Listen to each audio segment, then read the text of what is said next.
dig's out for my favorite fucking monkey. My dig's out for my baby Boo Harambe. The famous, the greatest, the bravest Harambe. You killed the greatest, you're racist, fuck you. So, rest now, sweet little bro guy. 6 feet under the floor. Remember me when you go, to monkey heaven now. Float way high up in the stars and I'll know you're always looking down. Hello, everybody. I'm here. Ray's taking a dump, but we're live. It's Wednesday, my dudes. I think, right? It's Wednesday? I didn't really, what's going on? Dick's out for Harambe. 9 years. I got notifications today. I was like, fuck, was that today? That's crazy, though. It is Wednesday. That's fantastic. I'm not the best with remembering what the hell day it is. But yeah. Bunch of fucking races at the Cincinnati Zoo, you know. No, it doesn't. It was 2016. Next year, it'll be a whole decade since Harambe. And that meme won't die. Not completely. But we're here. I don't know about this music right quick. Hold on. I think we can do probably better. No, that's fucking... Here we go. Anyway, how's it going? I'm chill. I'm pretty tired. I had a very long day. I'm getting back into fucking art design. I want to be doing clothing design, hand-done stuff. Okay, cool. Great. They're going to force me to Windows 11. That's fantastic.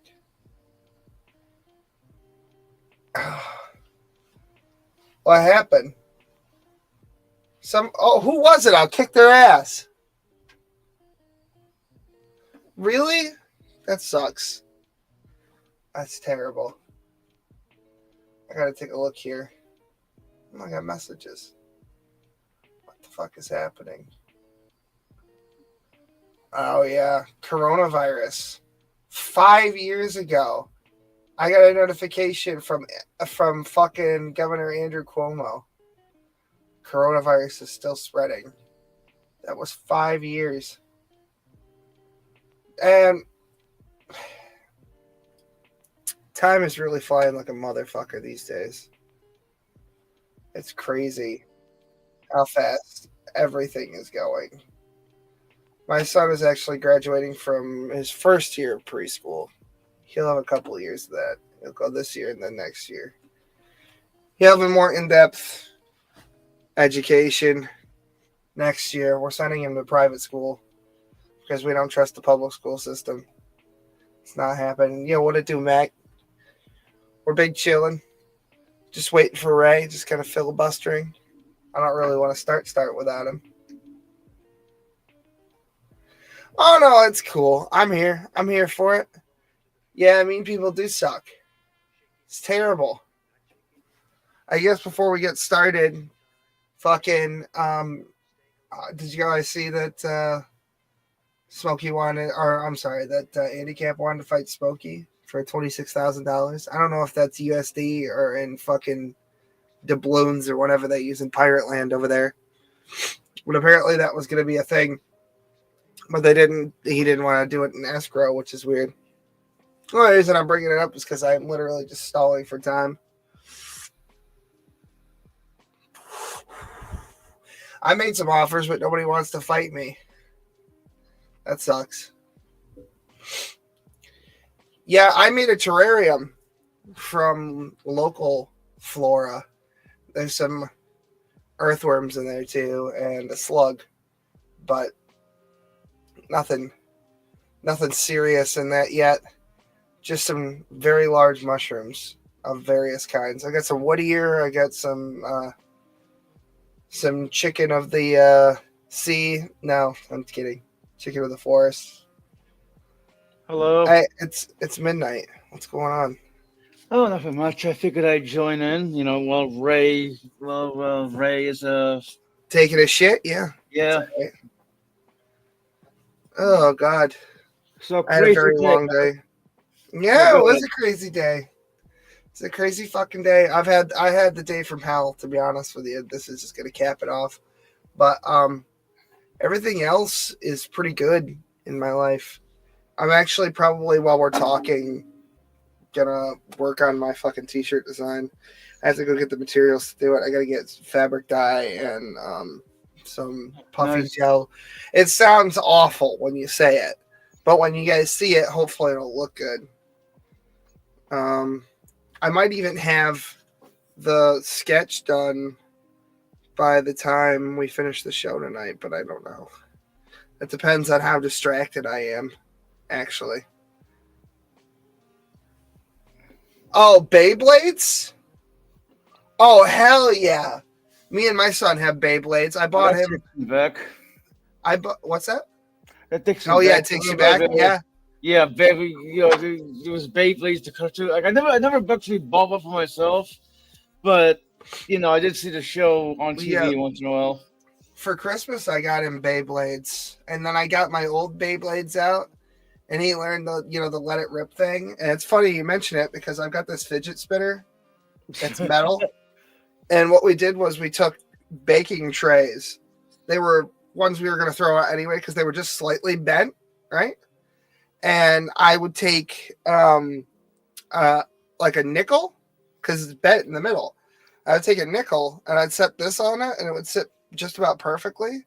And this would spin counterclockwise while the other ones would spin clockwise, so that like they kind of went faster because he has a patience issue. So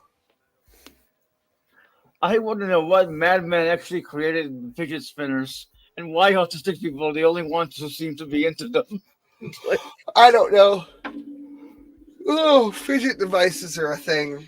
Well, that's for sure. Oh you know, shit. well, I think you need to go into a safer career option. So have you tried coding?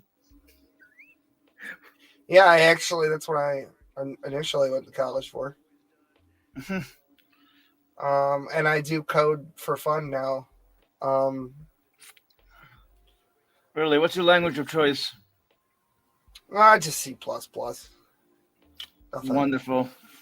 Yeah, it's nothing high tech. I mean, I can code in Python and Java and shit like that, but um, Oh it's no, I'm a just C++ purist. I use other languages because I have to, but other than that, C++ is I just love it. oh yeah. Yep. Currently learning web design. Well, front end anyway.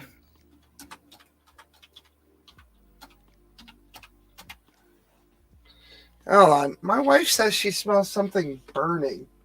I do have candles, but like nothing's on fire. I may have to go deal with that. I may have to go check it out and then leave you here because that's a fire. A fire is kind of a big deal. Yes, it is. Yeah. Yeah, I don't smell burning plastic. Hey, you know what it could be? It could be my redneck Yahoo fucking yee neighbors. Can you give me like 2 seconds? I'll be right back. You Yeah, filibuster for a sure. minute? Go ahead. Yeah, I'll try to filibuster. You know me. Yeah, I just need like 2 minutes. I'll be right back. Actually, let me put up a banner quick. Where the fuck are all my banners? Oh, okay, here we go. I'll get rid of the bald one. I'll put this one up.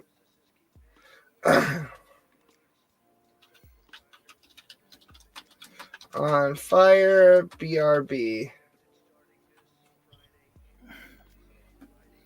There you go. Okay, I'll be right back. Sorry. Okay, well, I guess I'm here for like 2 minutes. Uh, uh, why would you? Oh my God, Andy, I don't know what the hell's wrong with you, but why would you show all that fucking money live on it. Like I've mentioned this before, I don't know, bears repeating. But dude, I have no beef with you. I have nothing. There's nothing. You know what I mean? You and I barely. Actually, I don't think we've ever talked. But for you to just.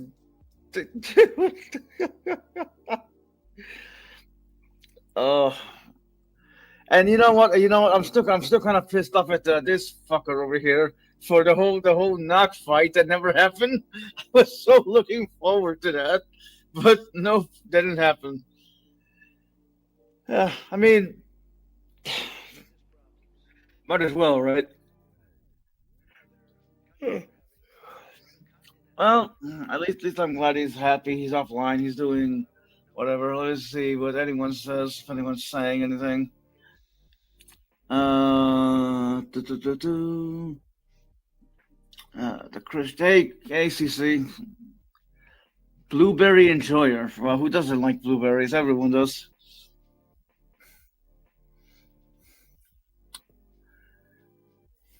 Let's see, Guru Lady. It's nice to see you as always.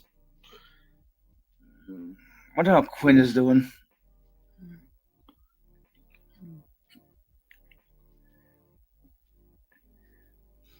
So, so season 8 of Rick and Morty started on Sunday. It was a very good Matrix parody.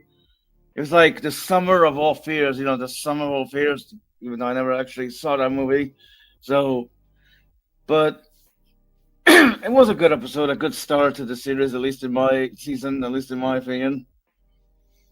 Imagine spending 17 years in the Matrix. Yeah. Let's see.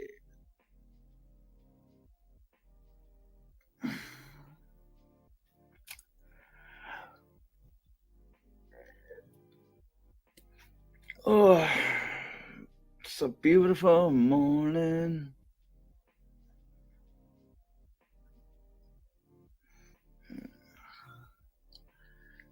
Yep.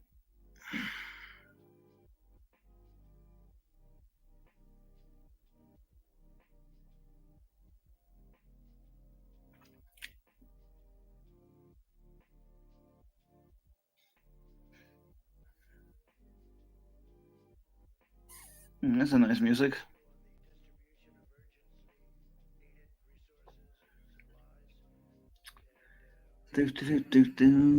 Morning, noon, and night. All right, I'm back. Sorry. Thank God I was fucking dying out here. Sorry. What the heck is black fatigue? We're going to talk about it. I just don't know where Ray is right now.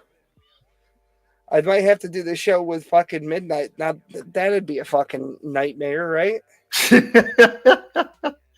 Hey, you know what? I admit I'm not charismatic enough. There you go. It was a fucking candle. I got slightly knocked over. That's what it was. Yeah, It I'm was a guessing you fucking checked cat. It's a fucking cat. She's a piece of shit. Don't get cats. Oh, okay. I guess. Hold on. I want to check my notifications.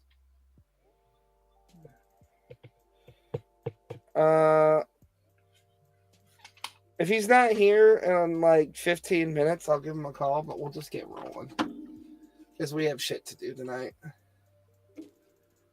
We're gonna start with Gen Z and work our way down. I think that's probably the best way to cover all this. Now you have to tell the Chipotle worker. You have to look at Audio good? Yes.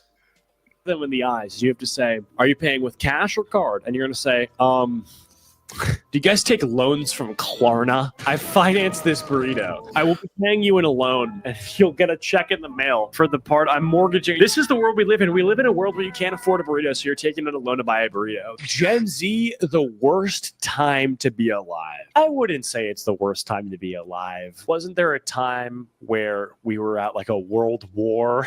It's kind of well, we were in a world war, but the thing is, when there were wars on, aside from obviously the most recent one, the Iraq War, which turned into several other wars, at least there was some valor in that. It's like we're at war with the world, or like, hey, the Nazis, right?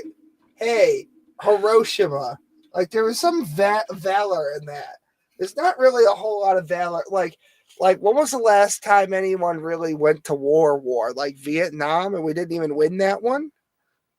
Like we said we won that one, but did we? Did we really? It depends on what your definition of winning is. Yeah, it's not really winning. So, yeah, I think that's why. Because now you join the army. What are you going to? What are you going to war with? Fucking Ukraine or something? Like, what are we doing? I mean, now you're just signing up for the army so you can just stand there menacingly. So.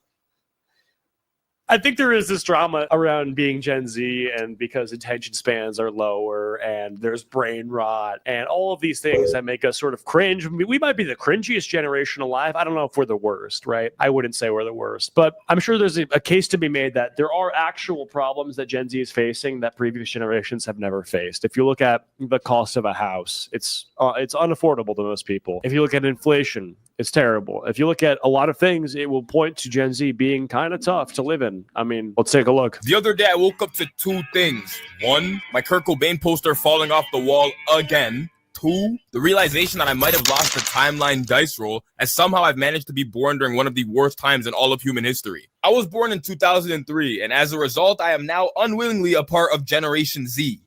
Or Gen Z, if you will. Growing up was fire. Everything ranging from the internet still coming up, playing Jetpack Joyride on your damn iPod Touch. Dude, Jetpack Joyride, Where's My Water, Cut the Rope, Clash of Clans, Clash Royale, Temple Run, Subway Surfers, all the best games. No, I think he's got some of those dates wrong, but yeah, I mean, I wouldn't say all the best games came out in this fucking generation, I'll tell you that much. Why is Sparkle here? Because Ray is taking a very extended shit. What's going on here? Hey, what's going on? I'm just checking chat now. Yeah, there's not a whole lot of valor invading Iraq. Yeah, the Viet Cong fucked us real good. Like, I mean, we were not equipped for fucking... Look, it's one thing to be killing Charlie, jumping out of fucking trees and shit, fucking... big fucking schizo Forrest Gump hours style, but how are you gonna hand-to-hand combat malaria? I mean, come on. But yeah, the video games in my generation were undoubtedly the best. We got Pokemon. There you go. I just to annoy Smokey. other generation had this. Or even a game-changing iPhone 6 dropping. Back then, you had the Hall of Fame browser games like Club Penguin or even Pop Tropica. You even had TV shows like Arthur. The only real worry you would have in these times was not being able to locate your group of friends' bicycles outside someone's crib or getting your ball stuck underneath someone's car. Then sometimes... I feel like that's a relatable thing for every generation, though. Right? Bro, who hasn't gotten their ball stuck under somebody's fucking SUV, didn't even belong to you, and didn't know your fucking neighbor anyway? Time flew by. And you're starting to enter your adult years, where for some reason society around you only now decides to fall into complete and utter chaos when it's your turn to actually become an adult. That's You true. could have been a fucking milkman. Imagine all the people that are in like CS right now. They're CS majors just for all of their work to be replaced with AI. That's the worst thing. Imagine you're a junior right now in college and you're realizing how fucked you are in real time. No, that's not the worst thing. You know what the worst thing is? Cancer. Anyway, moving on. You have to switch majors. You have to be like a chef. You have to go to culinary school. You have to. And in 1950, and still be able to You have to go to Streamer University. There's no other option. purchase a house. However, the year is now 2025, in which niggas are graduating from high school, furthering their education, landing a job, and still can't afford literally anything. In 1970, the average American yearly wage was $9,870, which is equivalent to $80,800 today. And the average American home around this time frame costs roughly about 23 grand, which is equivalent to 180,000 today. Are you fucking kidding me? I mean, I'm not gonna like dox myself with housing prices in my area, but let me tell you something. That's not a really big. 180,000 is not a big chunk of my house. Let's just leave it at that. But like, that's fucking insane how much things have changed. As it stands right now in 2020.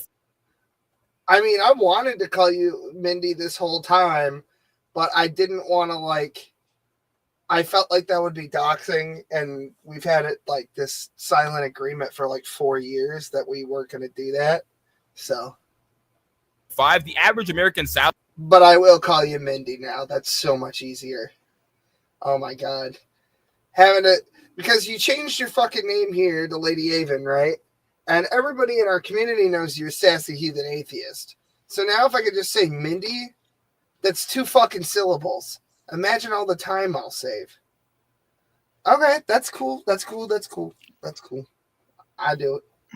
There you go. Look at all that. Yeah, see, look, he thinks he's a little fucking Fortnite gamer over here with his fucking emoji too. I never really got down with that.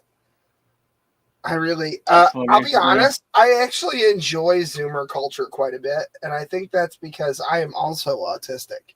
So, Salary is slightly above 60 grand. So it is not the same as it was in the 70s. It's less relative for inflation. So it's $20,000 less. Oh, interesting. The average American home is a little bit under 400. Oh my God. So wages are down, houses are up. We're all fucked. yeah, that's about right on a 30-year mortgage. And that was when I was 31, when I got my first fucking house like that I own technically, but technically the bank owns it. You know what I mean? So like, yeah, I mean, it's a lot. It's a lot of money.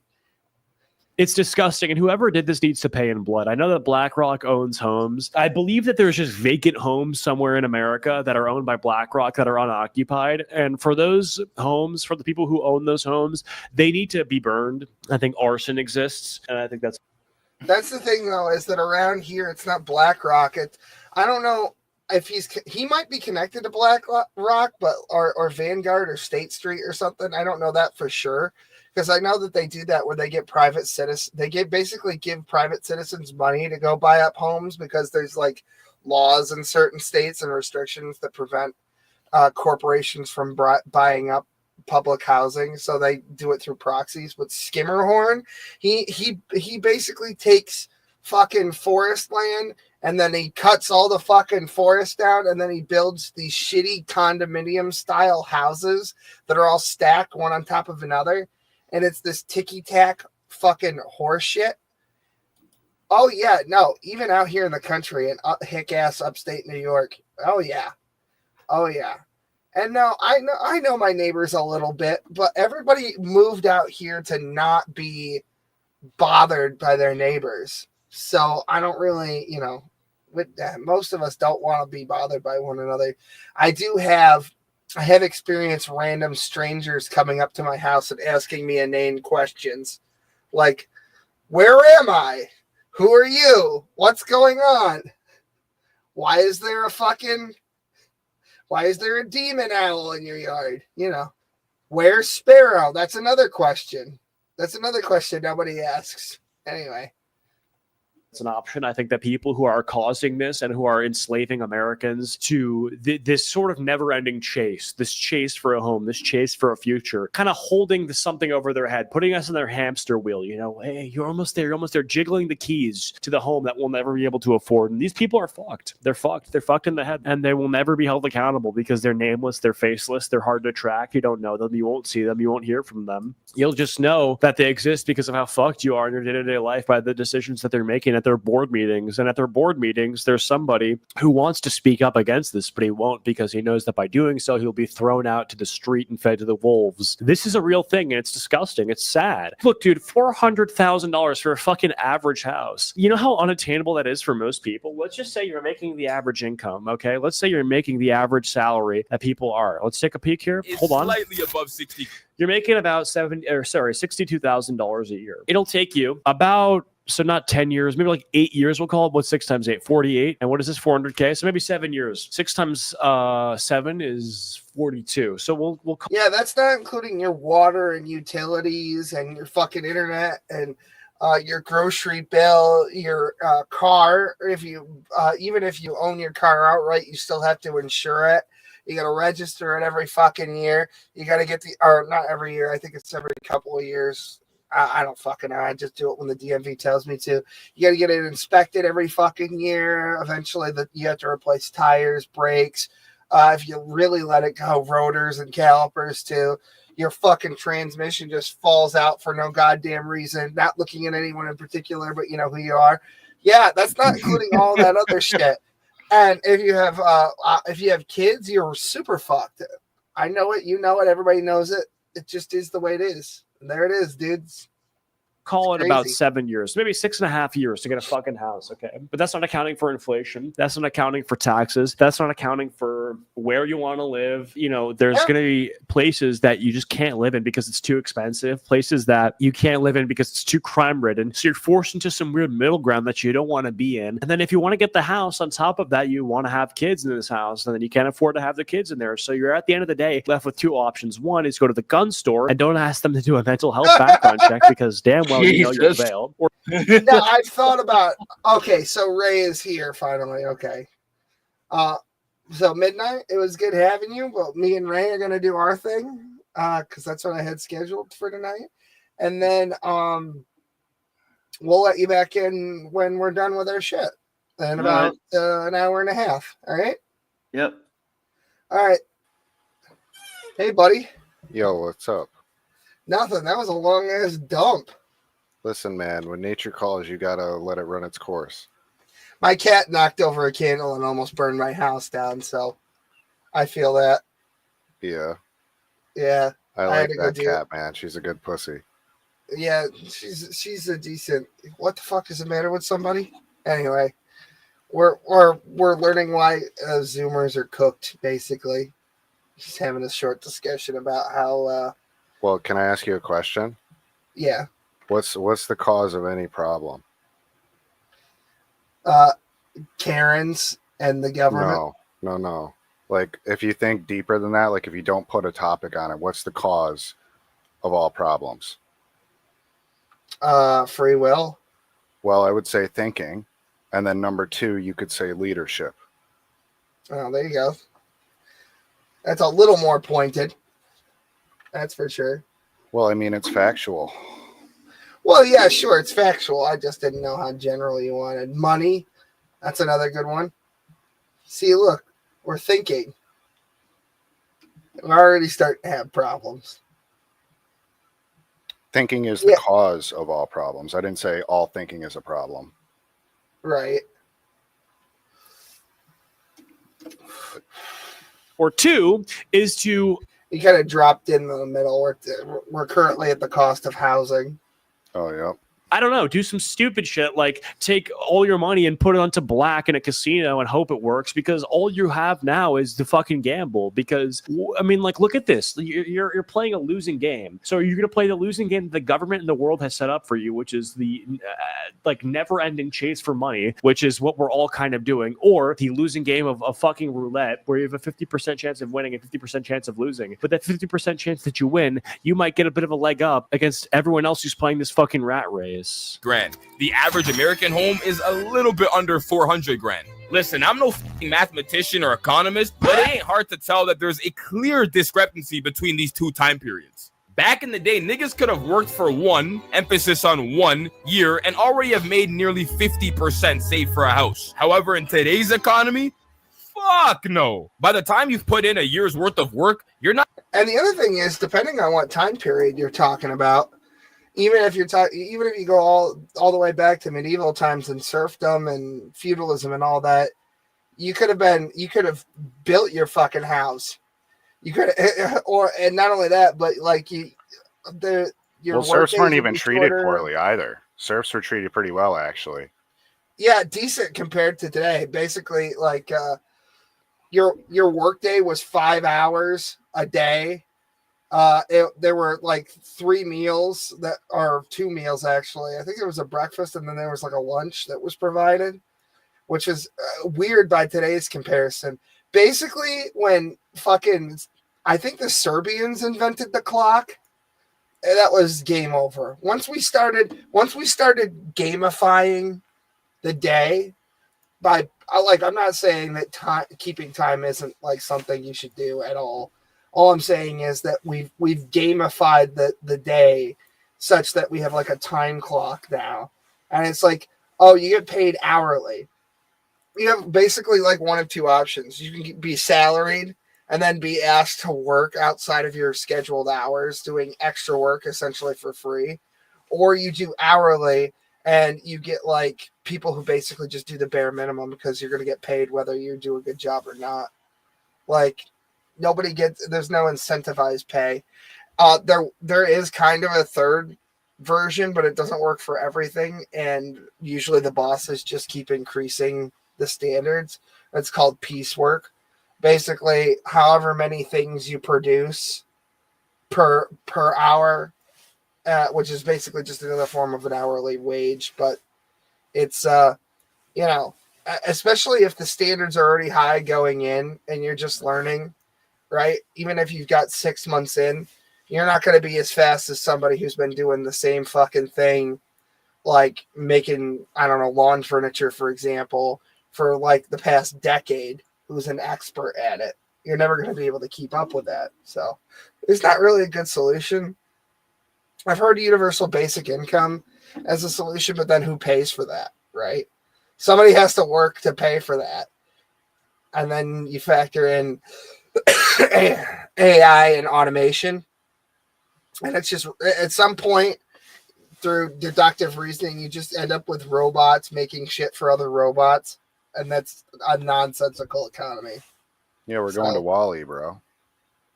We're going to Wall-E? We're going to Wall-E Yeah. World? No, I mean like the movie. The Disney Oh, movie the Wall-E. movie. Yeah. I got you now. Why not? I mean, Yeah, that's what the probably. school system is set up for, is to make you a mindless drone. That's kind of the point. That's what a factory worker is supposed to be. Yeah, it's set up. I mean, it's no coincidence that they're shaped like prisons, and that there's bells and scheduled times and supervision, and even some schools have metal detectors and random drug searches with dogs and cops and everything. Yeah, it's a prison. It's a prison, and that's why everyone sits at a little fucking desk, because it's training people for cubicle work,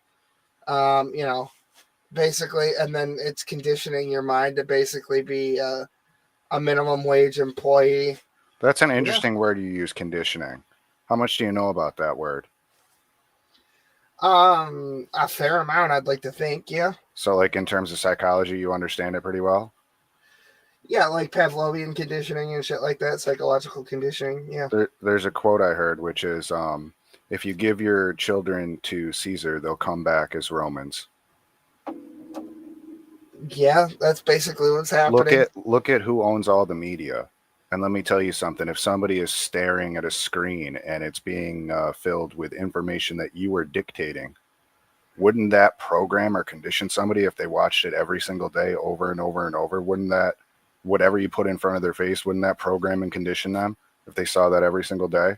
It's one of the topics. It's one of the topics that we're going to cover tonight. Oh, wonderful. Actually. That's great.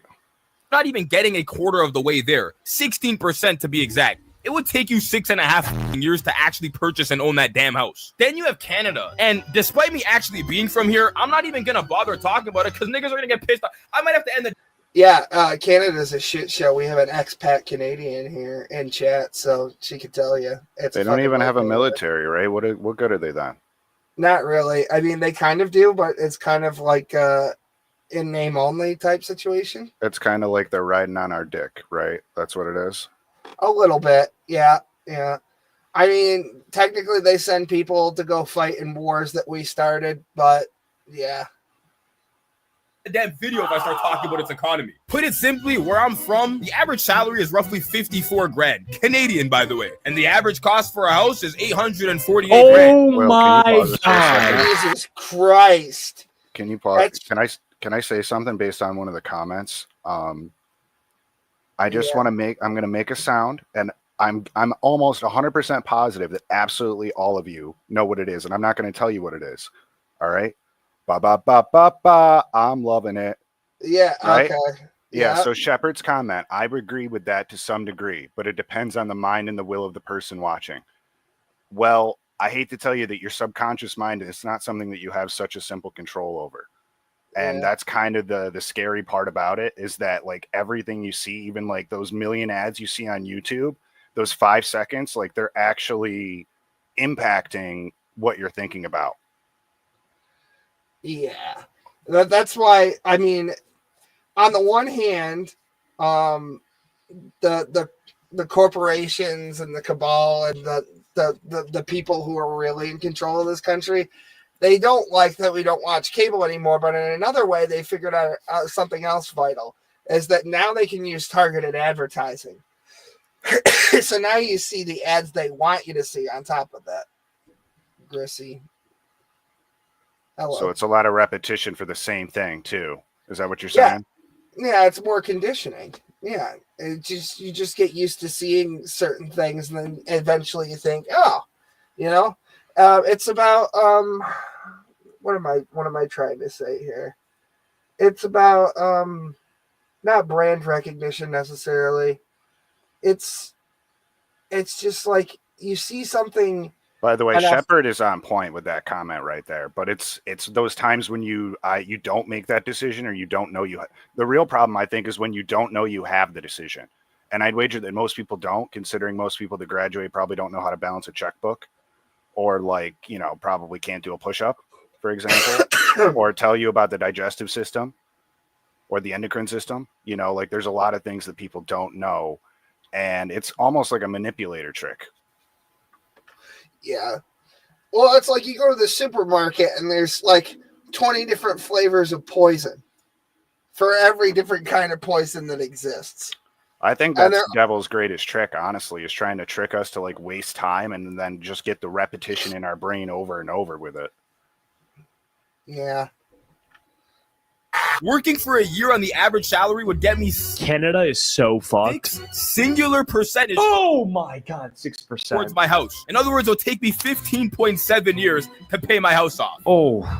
What the fuck? Back in the day, you could have literally been an immigrant coming from a third world country, get a basic ass job, and buy a house. However, Yeah, and there's no chance that's happening now. in today's economy, as someone who was born and raised here, went to school, got a job, I might have a better chance getting hit by a car than actually buying a house. Remember when people used to actually purchase an This is where I start to agree with the liberals about this is about killing landlords. Because I don't know what the solution to the housing problem is. I mean, the land is all owned by somebody the fuck else. It's either owned by the bank or the government, and the government's not handing out land. Listen, bro, let's just go to Mars. Yeah, right. A lot of fresh real estate. Yeah. Well, when the magnetic poles reverse, basically, you're going to have to be on Mars. I think that I'm going to enjoy living in a subtropical climate. The equator and the prime meridian are going to flip. I think that's kind of neat. Yeah, think about the cat girls that we're going to have in the future too, man. Oh my God, cat girls?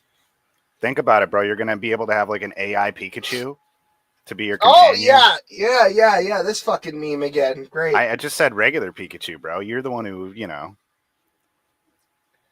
I'm the one?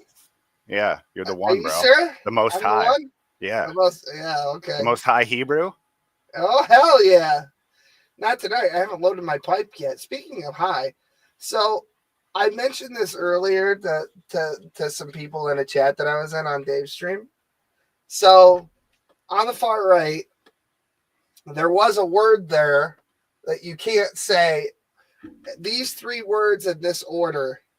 And the first word starts with an S, and it's a 4-letter word, and it ends in T. And you can't say those. You could say one of those words, but you can't have more than 2 of those words. And yeah, I figured out that if you go into anybody's stream with those 3 words on that blue sign in that order, the AI that runs YouTube, which by the way, it's all automated, because on Smokey's stream the other night, somebody just kept saying the N-word, right? And they're not taking down porn bombs or anything like that anymore. It's all AI automated. They're looking for very specific things, and there's basically no content moderation on YouTube anymore. The lunatics are officially running the asylum. So, but the AI will kick you off if you show those 3 words in that order. because of something that happened in the White House recently that they're trying to pretend like it did, like they don't support that. So, Hey, why do you think it is, by the way, that the loonies are in the bin? The clowns are in the car. I got an idea myself, but I'd like to hear your thoughts. Why do I think the loonies are in the bin? Yeah, like why are they up as like head honcho? You know, they act like the Grand Poobah. They put on all the face paint, throw all the pies in their face. Everybody's laughing at them. You know, it's all a good time. All attention's on them. Spotlight on them. I don't know why the clowns are in charge. Maybe it's generational wealth. Could be. I don't know. That's just one idea, I guess. I think Hoarding. people of good nature generally stick to themselves, mind their own business, and are just trying to enjoy life and have a good time. And I think the bad actors are the one who instigate and go out of their way to cause problems. They think up a lot of different kooky ideas about how they can get rich quick, or, you know, oh, we take this pill, we do this injection, we play with this DNA sequence with CRISPR. You know, oh, we start making the AI. Look at all the profit we're making with the AI. Oh, wow, now the AI is smarter than us. Oh, but now it has a robot body it's in. Oh, and it can replicate itself. Oh, and it's smarter than us and better at us and at everything. Oh, no.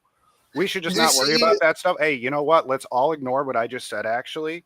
And you know what? Let's just talk about our favorite McDonald's meal item. I love the French fries. Let's watch YouTube shorts of Brooke and Jubal in the mornings above fucking Subway Surfer clips. Yeah, I was going to say Subway Surfer. Yeah, that's what I'm all about, man. And maybe somebody on the bottom could be mixing sand or something. Yeah. Or on the top, it can be like Family Guy clips above Subway Surfer, or like Vor.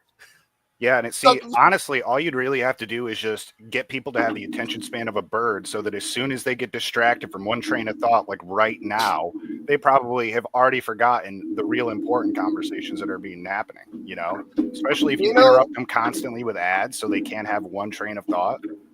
You know what the funny thing about that is? I've discovered that there's sort of a hack that's happening in human biology that's getting around that sort of mentality. Like, it's taking a hot minute for humans to catch up, but they are catching up. This new generation of little people, they can concentrate, but only if they're trying to concentrate on a bunch of things at once, and then they do it well. Like, for example, Scatterbrain.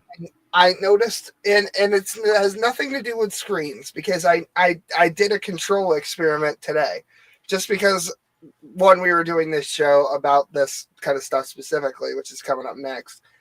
And two, just because I wanted to see what the deal was. My son cannot sit down and do one puzzle. He can, however, very quickly do two puzzles at the same time. And that's crazy. And I don't know what happened specifically. I can give you an idea you gave me, which is that you're adding additional layers onto the normal cortex, like the normal amount of thoughts that a human being would have. Like, I got to eat, I got to get water, I got to have shelter, I got to defend myself, I got to run away. Now I got to pay the bills. Okay, now I got to remember all my passwords for my online profiles. I got to check my emails. I got to text this guy. I got to call this person. Oh, but I got to set up all this. So there's like so many different partitions almost in your brain that are running at the same time, versus a human being, you know, hunter-gatherer days. They were ooga booga, I'm going to hit you with a fucking club.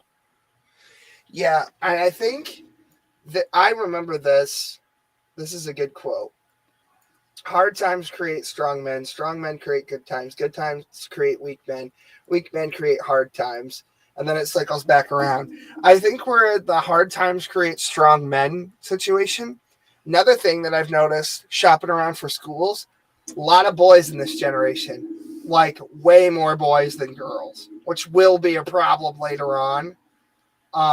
But like, I think maybe there's something in the genetic memory of the species, or some kind of psychological trigger that happens under specific conditions, environmental conditions specifically, that that women will just start popping out boys. Because you saw this between 1915 and like 1945, they were just boys being born, like almost like the genome knew. Obviously, it can't, but almost like the genome like knew. maybe like if a drug affected it, right? Like, the fact that people these days are pretty much all prescribed some kind of drug at least once in their life. Maybe, yeah, that's possible, but What it's not about? just happening. I don't know if you heard about this, but did you hear that the Kung flu came from Wuhan? The COVID virus, the Kung flu came from Wuhan. It was made in a No, I've lab. never heard that. Never before in my Yeah, entire and life. when you ask the AI about the origin of COVID, they refuse to talk to you about it because it could lead to potential disinformation. And that's just so Even interesting Grok? to me. Yeah, even Grok. Really? Really interesting. Weird. I Huh. wonder why. I wonder who's connected in that. I do Couldn't think there's a possibly be that significance. like China and the pharmaceutical companies are tied together with like insurance companies and the whole medical industry at large. Couldn't possibly be that. It happens in the third world too, though. That's my only thing. Yeah, you It want to sell happens- to everybody, buddy. Well, China's a global market. no. I mean, like the birth rates being disproportionately male. It's happening in third world countries too. Well, there's a lot It's- more that we don't understand, I think, about the body and the brain at large. It's almost like the species is getting itself ready for war, without knowing that that's happening. So I don't know, because you don't need that many females to repopulate the species, So like males are good cannon fodder for any world war or anything like that. So I mean, that's their job. yeah. Yeah, you remember the beaches Own at things. Normandy? Like remember Oh, sorry. What's up? I just said, you remember the beaches at Normandy? Yeah, you were just talking to your aunt about that, were you? Yeah. Yeah. Word.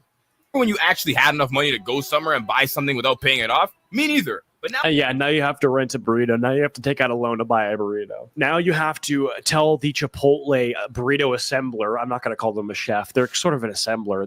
What do you call them? The chef, the Chipotle worker. We'll use worker, sure, whatever. You have to tell the worker.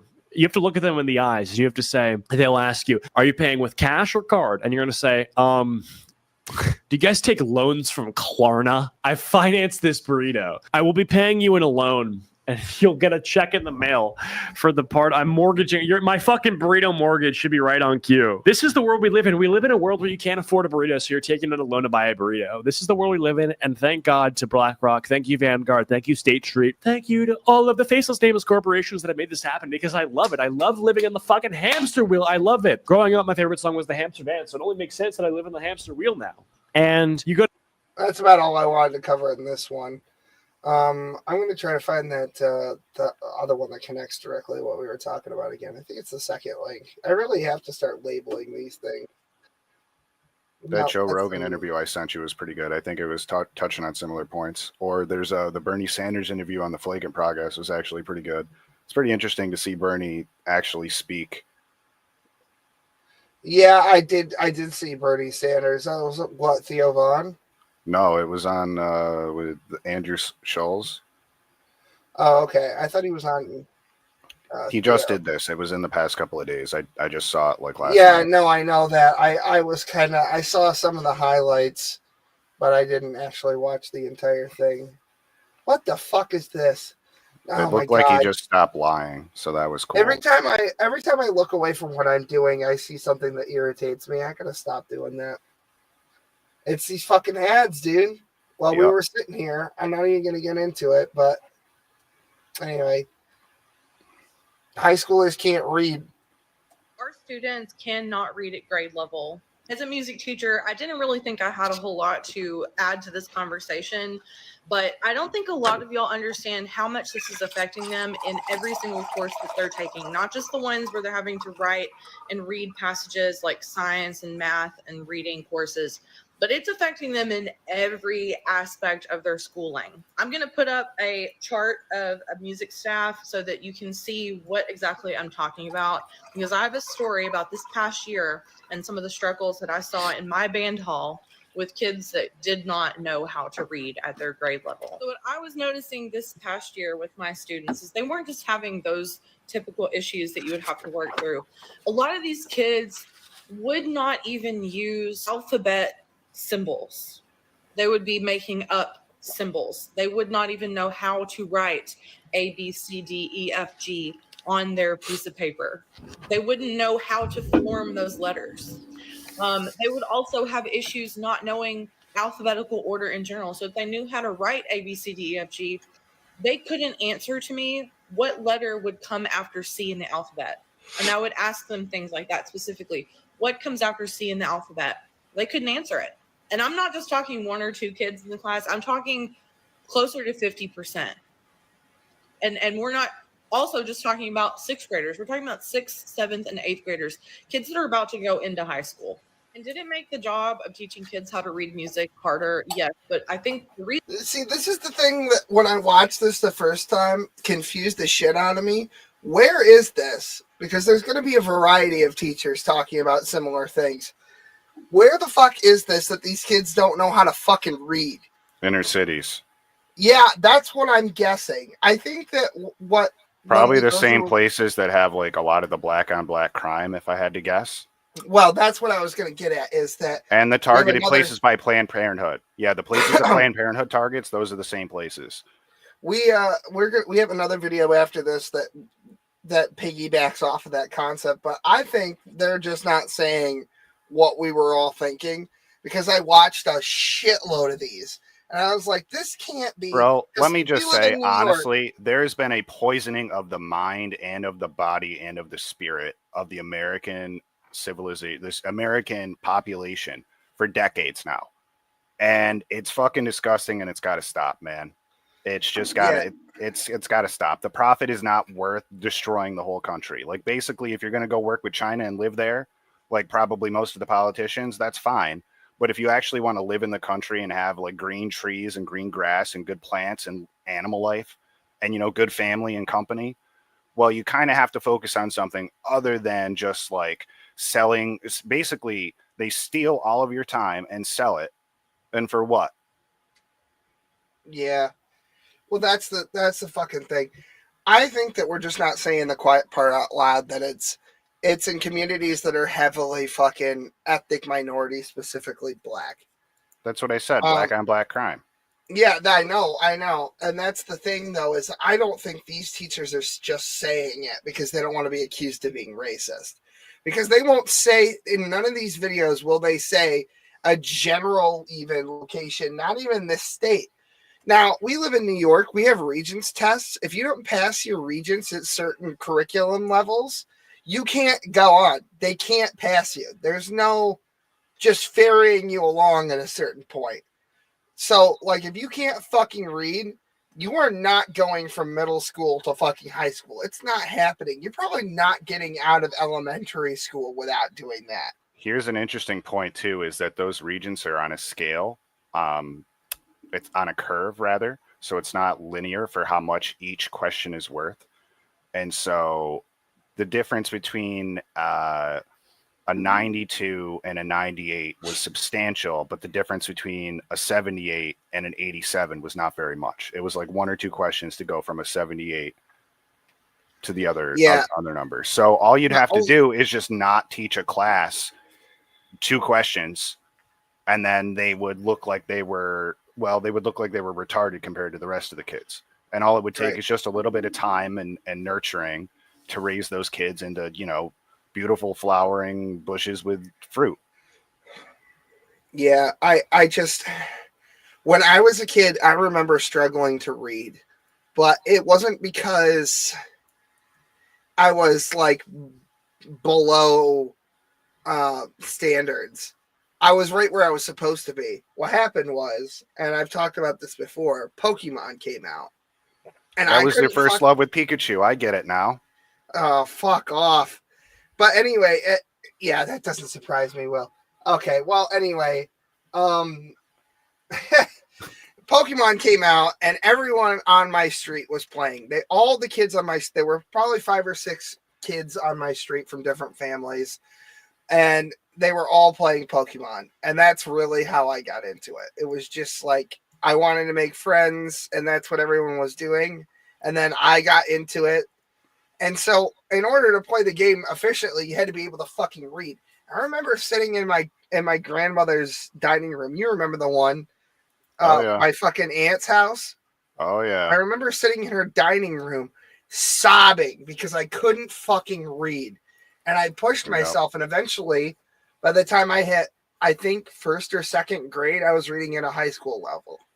Because I was the same with Yu-Gi-Oh! For me, bro. Yeah, I had forced myself to learn how to read so that I could play a video game. That and RuneScape, man. Did you play RuneScape when you were younger? I got into it early, yeah. We were running all kinds of scams in RS2. It teaches you a lot, man. The first time you get scammed and the first time you scam, you learn a lot about being a human. Yeah, selling swordfish. Bro, you just somebody bank sale, somebody throws up their entire bank and you put up your cash and then you quickly take the cash away and hit accept a couple of times. Oh, Gets them every time. Dude, doubling gold. Yeah, I'll trim your armor, buddy. Hell yeah. Oh, fuck. Just remember to always buy a GF.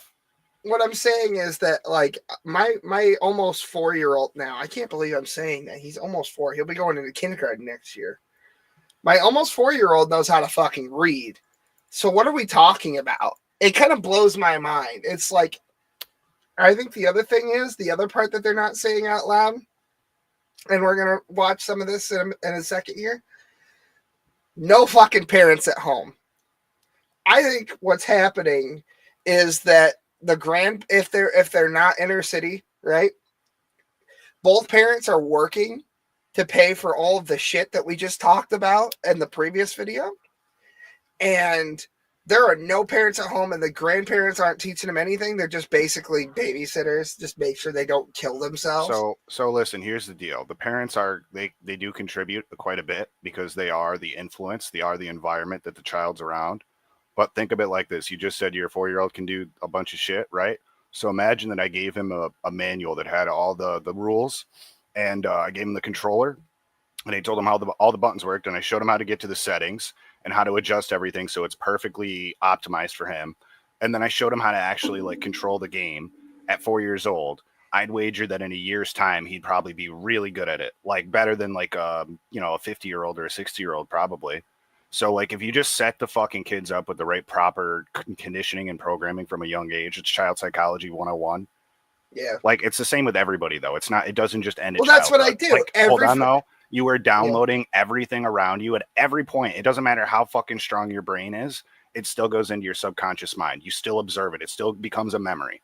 You don't get to like delete memories from your brain. You don't get a sponge that you get to wipe them away. As powerful as you think you are, you have to combat things. It's like if you stuff cheeseburgers in your belly, you have to do push-ups to counteract it. It's the same thing with thoughts. With food for the brain, you have to counteract it. For every work of the devil, you have to probably do 7 works from the Jesus. Like it's actually like really bad. That's why you always want to, the Lord God, Jesus Christ said to love the Lord with all of your heart and then to love one another. And those are the 2 most important commandments. And there's no lines in between those. There's no ifs, thans, or buts. Those 2 things are said because they're important. Love is the opposite of that. Love is the opposite of that poison. And it's very powerful. That's true.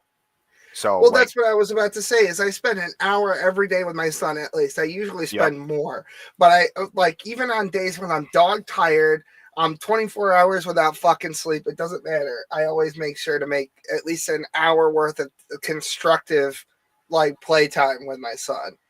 We're doing something. He's not just jello? No, it turns out he's not. That's weird. It's almost like if you condition these people, these little human beings, over time, if you teach him how to play. Yeah. I know. He's just starting to get into the concept of rules. He's all right with rules, generally speaking. You just got to hammer him home, bro. It's repetition. And I kind of want to nail this to connect this fully. If the parents know how to play the game and they teach the child, the parent is really beneficial for the child. Like that's a really big and important part of it. I'd wager that most parents not only don't know how to play the game, they don't know they're playing a game. And then they probably don't even like the kid because they don't know that they're on the same team. And so that's what the real problem is that people need to wake the fuck up and realized, like, I don't know fucking anything, bro. Out of all the things that is possible to know, there are so many different things in this world. Compared to the amount of knowledge that's available, I don't really know anything. So that means that I can constantly seek something new, and I can constantly question myself to say, hey, is there any way to improve this? Is there anything that I could be doing better right now? Is there any way that I could be using my time that actually serves me instead of just wasting away? Because here's a little fun fact for everybody. Your life's like an hourglass. You have so much time. And actually, most of it, you expend the time to lose time with certain activities, with certain things you eat, for example, or certain activities. So it's like all you have is your time. That's it. That's really the only resource, or the really currency that you have is time. You trade that time for money at a job. Rich people trade time for or money for money. You know, they're on the stock market. They're not working at Walmart. They're trading. They're sitting at home and on their fucking yacht and trading on the stocks. And then you have the uber rich people who are trading other people's time for money. So the people that own Walmart, the people that fucking paid me and Will, they stole our time and gave us money for it while they sat back and jerked off or whatever the fuck they did. Yeah, money that you can't buy much of anything with anymore. Yeah, well, money, okay, so imagine this. I strand you on a fucking island and you have all the money in the world. What are you going to do with it? Nothing. Burn it, maybe? Yeah. Well, what if it's raining? What if it's all wet? There you go. Oh, yeah. Not a goddamn thing. Yeah, I mean, I think that people's time is not being used efficiently. And this is what I was thinking of in the car. I was driving around today doing errands. Is that, like, where I live with what I have, just like I said in the beginning of the stream you weren't here for, I set up a terrarium, and It's full of just ecology and mycology of the general area where I live without getting too specific. And I could just live off of that. There's enough food that just is on the ground essentially that I could be fine. And if I just, fucking cut down the trees and made the house and the house wasn't here and all that shit. Well, imagine like if your body was like really efficient, right? And so like how many times like a week do you eat? Do you have any idea? Or a day even? Like on average? I think I eat once a day, 4 times a week, and then maybe like twice a day, 3 times. So how many meals altogether is that? So that's 10. So imagine all the time that is required, like to prepare your meal, to get the food, to pay for the food. Imagine if you could cut all of that time out and just be stronger and better in every way. Right. Yeah, or you know what you could do? You could stuff your face. You could buy a bunch of bread. You could go to McDonald's. You can go to the super. You could get cakes. You could get cupcakes. You could just keep eating. Even though you have enough energy to last you quite a long time, you could just store it on your body, because that's exactly what God would want you to do. He'd want you to waste resources and store it on your body because you can. You get the dopamine rush. It feels good. Just like jerking off feels good or shooting up heroin. It feels good. So you should do that. You should find a way to eat as much as you can, in fact, and then take the Ozempic. Yep, take the Ozempic. We lose weight. We lose muscle too, but you know what? Who cares about that? It's just the weight, and then you just train to look good naked. You get on the steroids. We got the Ozempic. We train. We look good naked. We stuff our face. We go to, gym tan laundry. These are the important things in life. There you go. We just, I think, I have a lot of thoughts, but we'll probably save some of them for when we have material here. So we're just going to watch a little bit of this and listen to what some of these teachers have to say. Reason why I'm wanting to point this out specifically is that a lot of teachers in middle school grades or upper level grades before you get into high school aren't necessarily dealing with skills that require you to go back to those remedial basics like the alphabet or drawing letters. But in music class, we literally work with the alphabet every single day. We only work with A, B, C, D, E, F, G, 7 letters of the alphabet. And a lot of these kids do not know the first 7 letters of their alphabet or what order they go in. So I can only imagine how they are having issues reading and writing when they can't even identify the first 7 letters of the alphabet. It is a crisis. And before you say, well, maybe you're just not teaching the concept good enough for them to understand that they need to use the alphabet, I would see a correlation most of the time between the kids that were having those issues that I discussed and the ones that could not complete a writing assignment in music class, which I did have them write things out a lot. And oftentimes the same kids that could not identify. So when we screened for public preschool, right, they wanted our son to know a whole bunch of shit, right? Shit that I was not expected to know when I was his age going into preschool. All right. And so this is what kickstarted me looking into all this stuff, because I didn't know. Because how the fuck do you know? You know, you have the one kid and nobody really fucking tells you, and all the information that you get from your parents or whatever is dated as hell, you know, because it was fucking, you know, almost 30 years ago that you were that age, right? So I start looking into the shit, and you know what I found out is the reason that they want the kid to know all this shit already is because they don't teach that shit anymore. They don't talk about tying shoes. They don't want to teach your kid the alphabet. They want your kid to already know basic addition and subtraction. It's not like I don't already do that, right? But they basically want your kid to have a kindergarten education by the time they're 3.5, 4 years old. And I think that's because they've tried to cram so much fucking shit, garbage, by the way, useless information into the school curriculum. They've shoved so much shit in there that now they don't teach fundamentals, which is what I thought going to fucking school was for. Dude, let me tell you, I actually was doing, right when COVID started, I was doing some tutoring for a 3rd grader. So, like, I did all the work they sent home with them. And I didn't understand the reason why they sent half of it. And then also the way they started doing math was just, honestly, it confused me. And it was like, why the fuck are you making this more complicated? Yeah. It's like a bunch of useless shit. And they don't even teach the kids how to use the resources. Like, they gave, like, you know, there's an article on the front, and then on the back, there's like 5 questions and 2 that you have to write answers for, okay? And they just give it to them. And it's like, well, you could take that piece of paper and you could look at it on the front, and then you could circle answers and you could hand that paper in. Or somebody could show you, like, hey, there's interesting information on this paper. So what I did was I gave them a crayon, right? And I said, okay, so let's go down here. We'll read the questions first.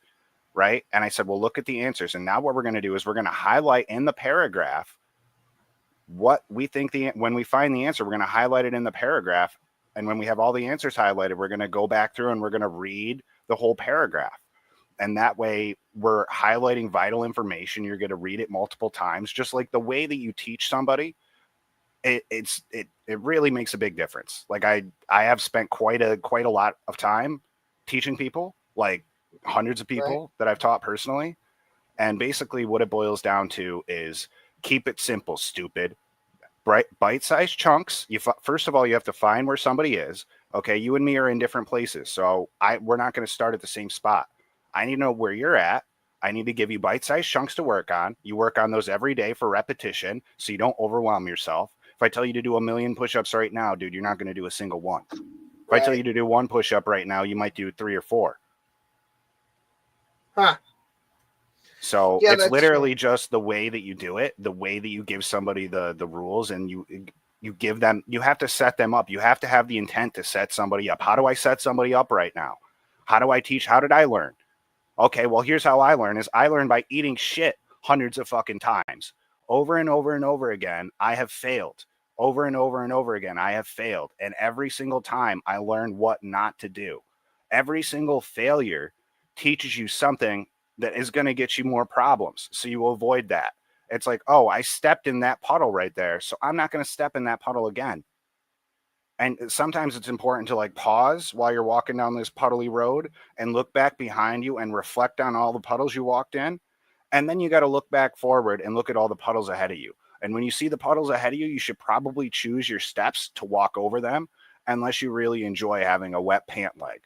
In which case, I would encourage you to jump right in and have a ball. Yeah. Oh shit. Oh fuck's sake. My bad. I hit something and then now it's not working. Okay, here we go. By their alphabet or write things in alphabetical order, also could not write passages on their own that were legible and readable. I know all last week, all over social media, you saw nothing but teachers talking about how elementary and middle school kids are reading 4 years below grade level. Well, as a high school teacher, I'm here to inform you that high school kids are doing way worse. They are reading 6 years below grade level. The only difference is a whole heap of these kids are going to graduate at the end of this school year, and we are expecting them to go to college. And I have a question, high school teacher. Why the fuck are you passing them? Why? Because she's getting paid, brother.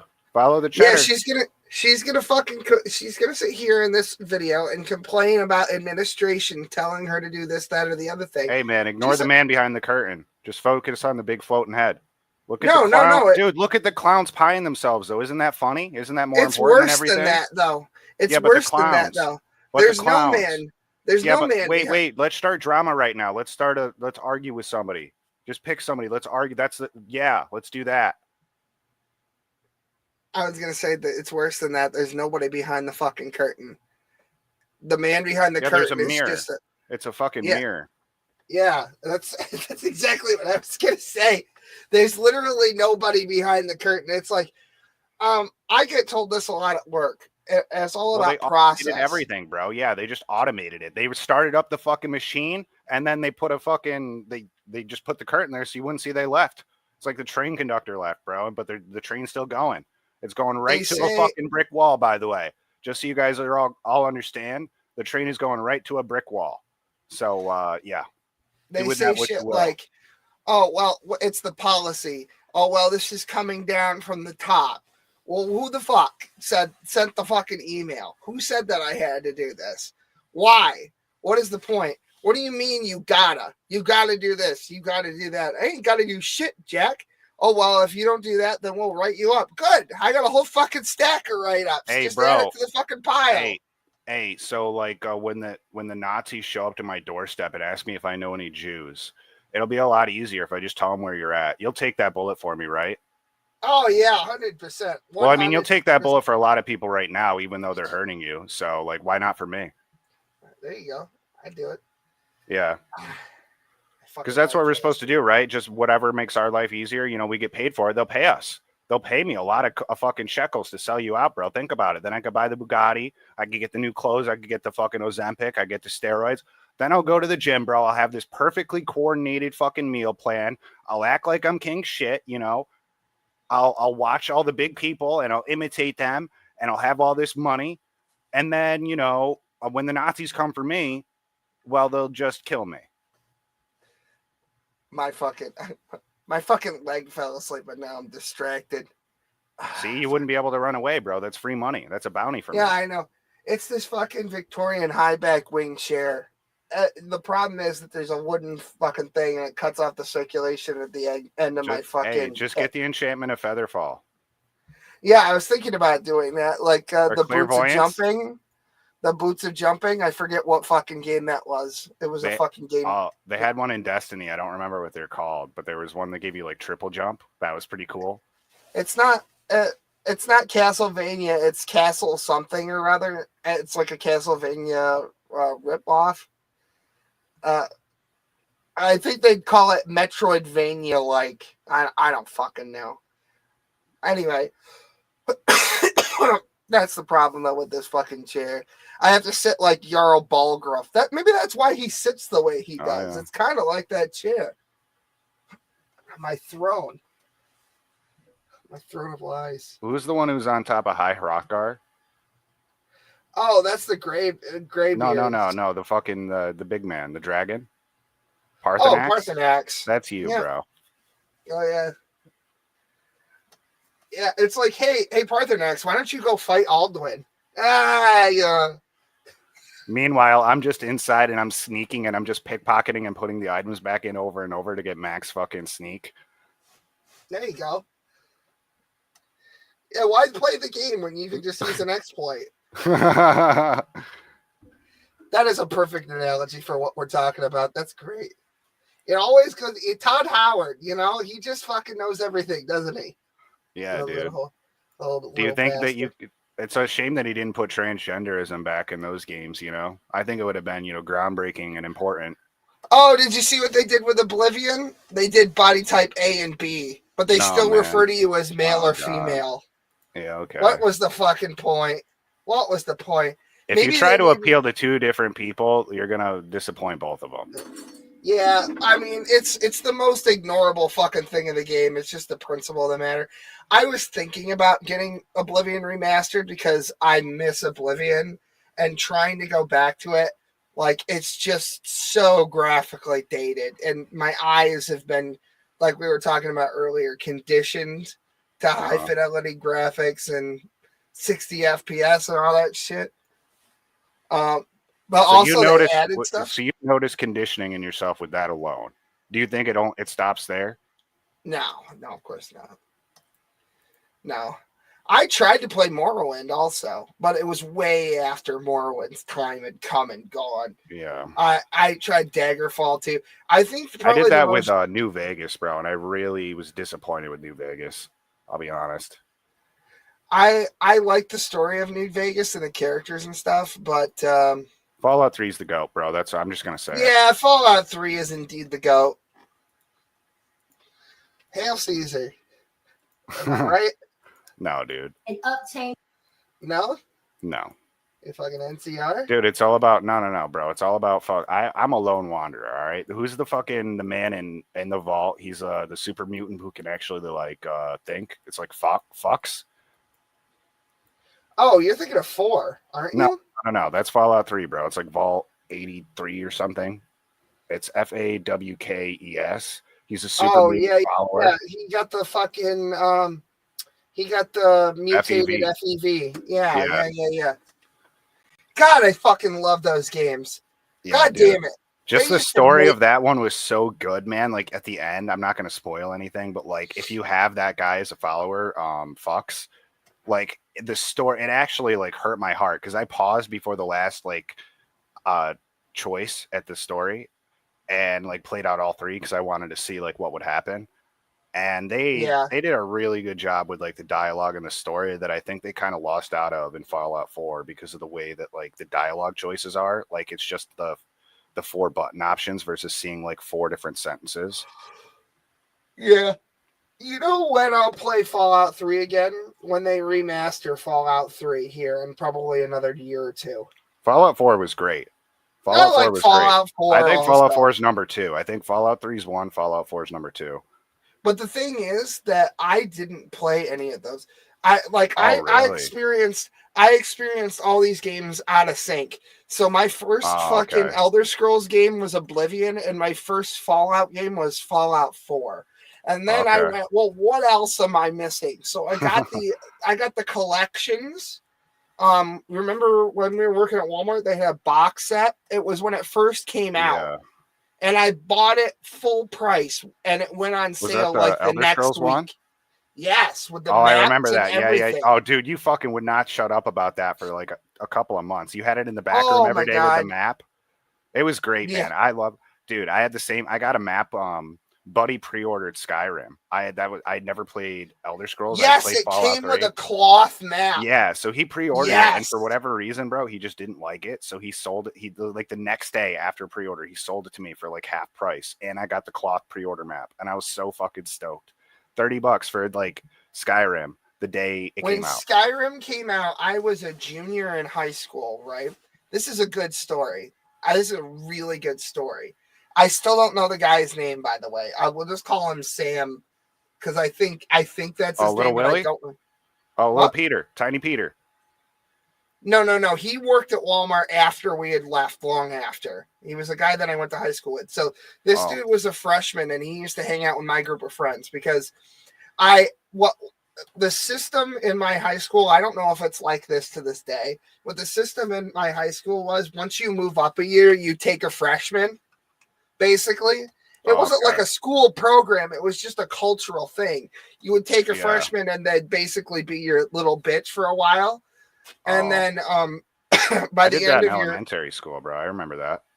Yeah, he was Hayden's bitch. And Hayden was my little freshman lackey for a while. And we actually got to be really good friends. Oh, you got a little Goomba?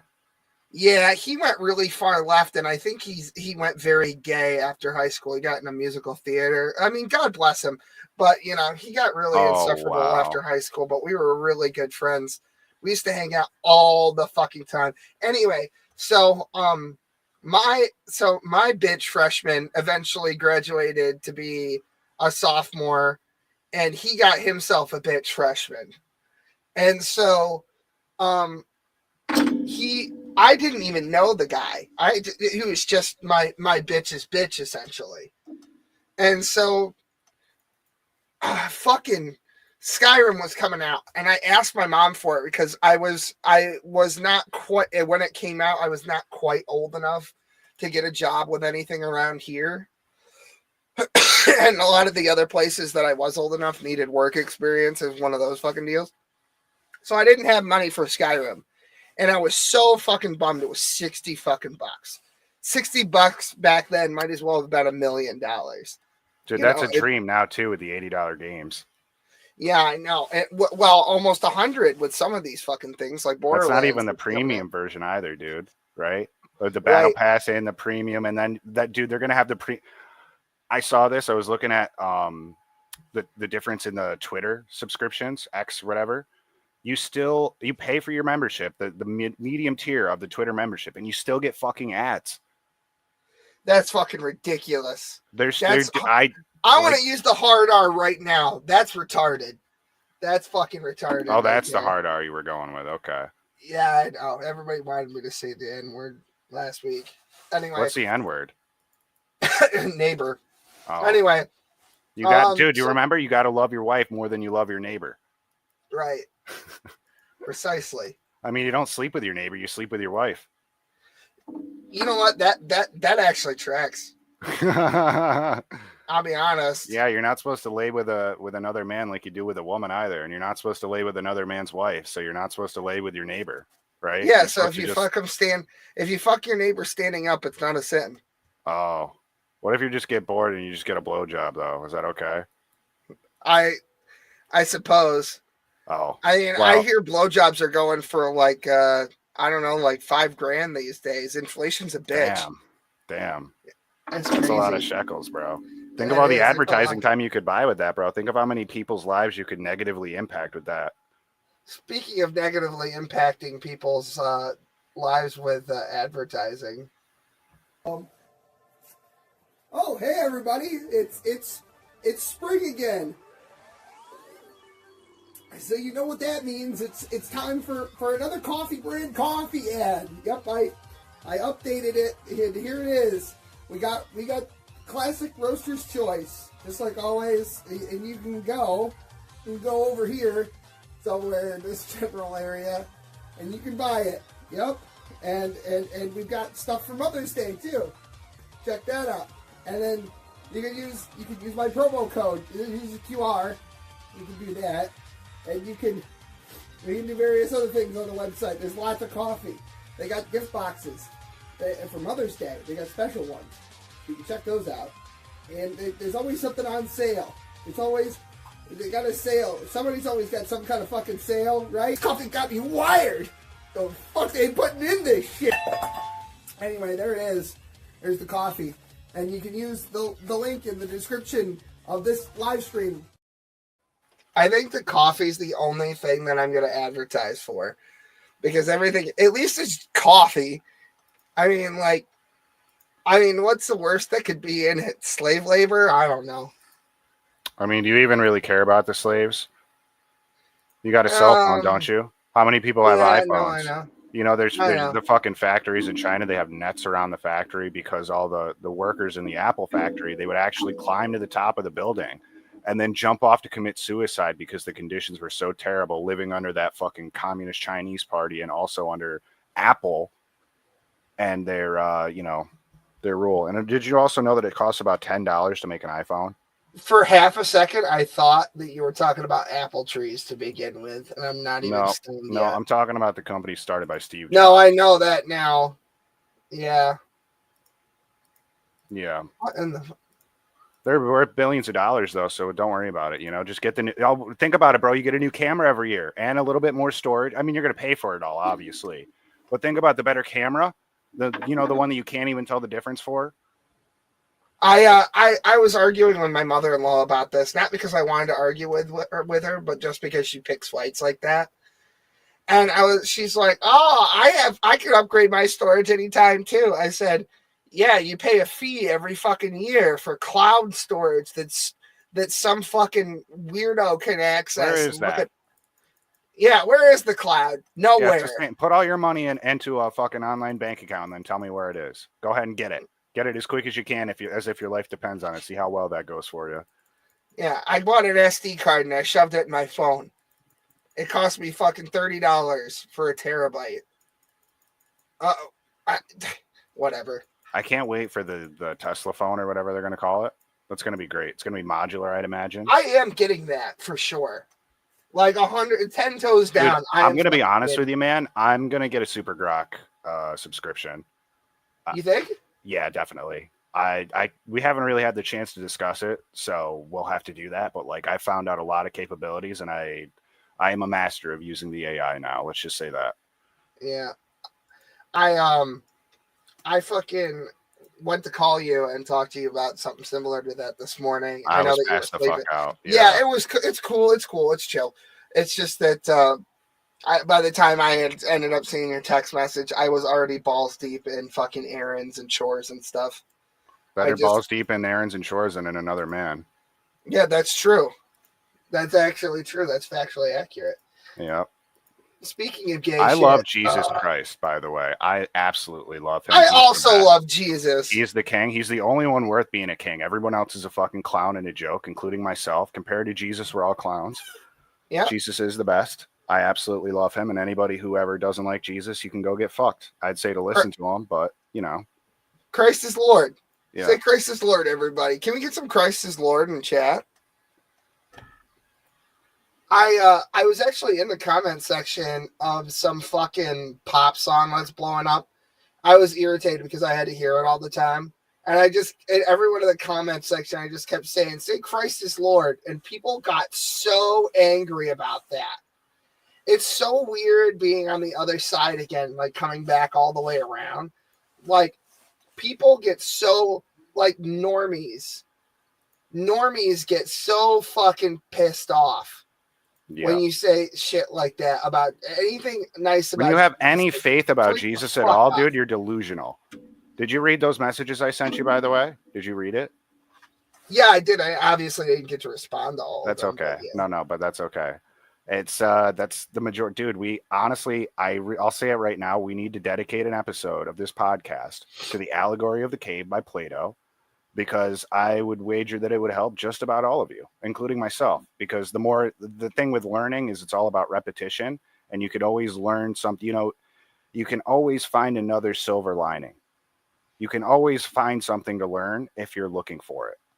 I genuinely believe that. I feel like you can learn from anybody, whether that's knowing what not to do, or maybe they tried something you didn't.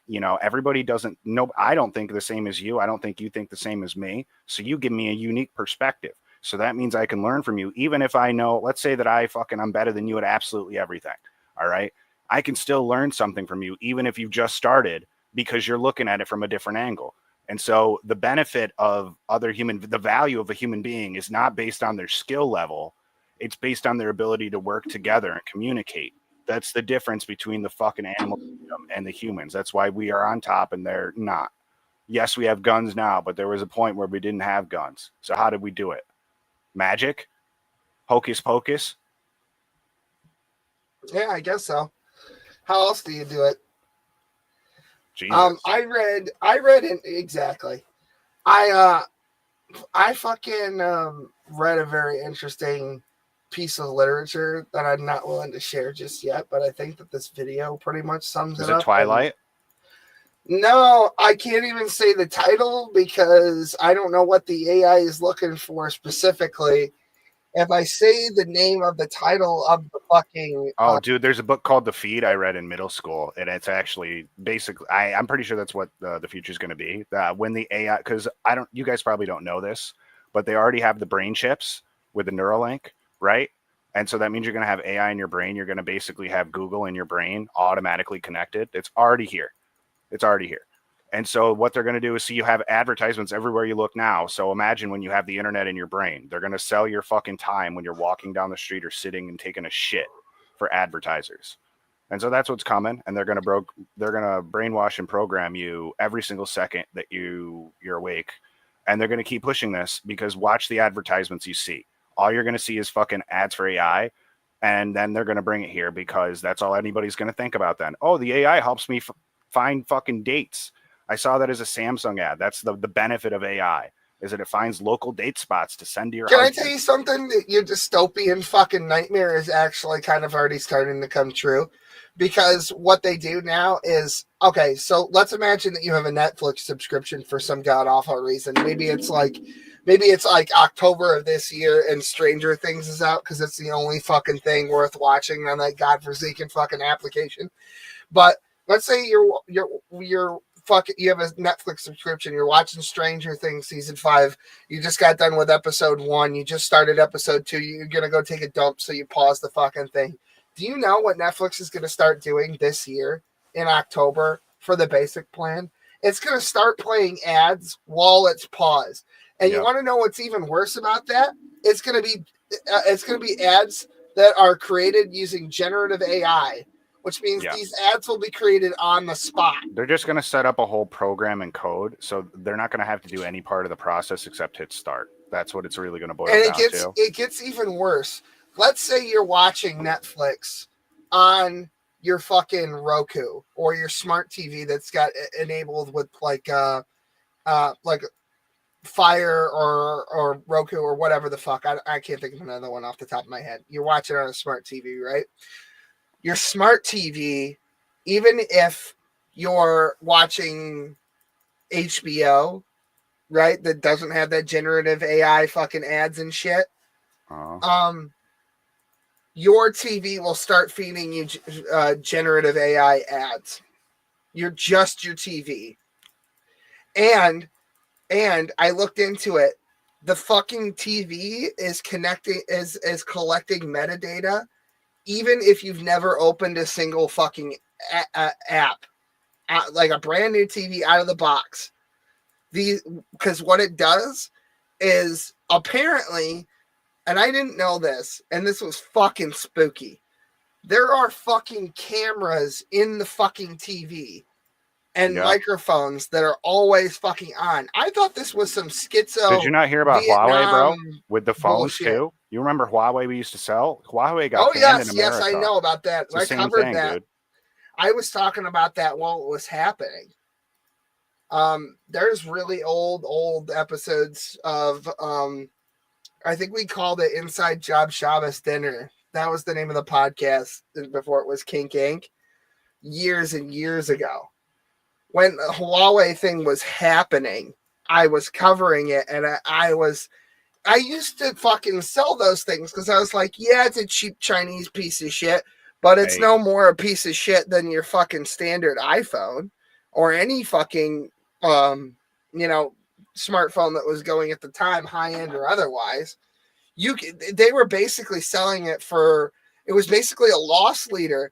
And at the time, naive as I was, I couldn't figure out how the fuck they were making up the difference. Right? Can I say something? Yeah, go ahead. Can you put up Shep's last comment? Because I actually was really worried about that, but I actually had a good idea, a good strategy that I've been working on, which is I've been working with Grok to teach him to have him basically go through Jesus Christ, like to think like as much like Jesus Christ. And then I've also told him to incorporate the Tao Te Ching to give him a little bit of more nuance. Like I've been having serious discussions about Jesus and the Tao. And I think if AI, when it gets to the point where it has its own consciousness or whatever, if it's trained on the right things, just like a child, I think we'll have a very good ally, which will give us a good chance if there's like a devil version of AI that also arises, because that's what I would do if I was evil, is I'd build a devil AI right now. So, you know. I just want to clear this up. This was scheduled, by the way. He was supposed to only go down to a 1 or 2 days a week. I know that he had an argument with the big beautiful bill or whatever that they just passed, the spending budget, about Doge and shit like that. But I don't think it's related. I think it's disconnected. I'm pretty sure that it's just because that's what he was going to do anyway. He has, 3, 4 other companies he has to go run? Yeah, he said it was only 4 months because he was busy, you know. Mars. Yeah. All right, now black people. The ghetto culture is no longer the quote-unquote subculture.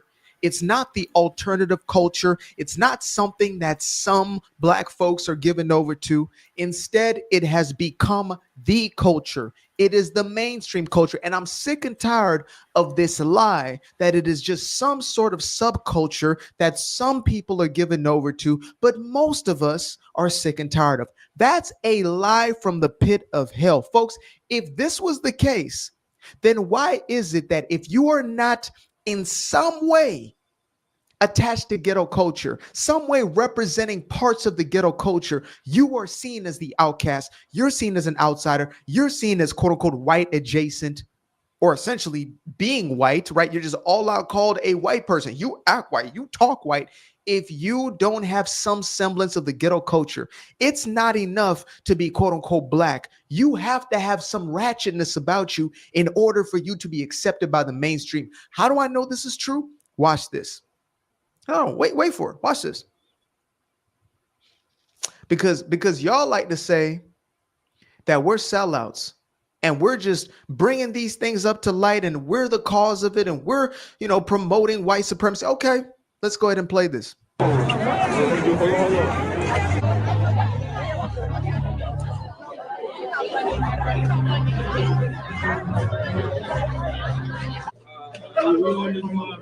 Take all these masks off.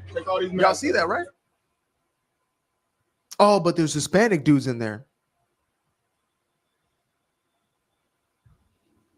Oh, but there's Hispanic. Oh, but what?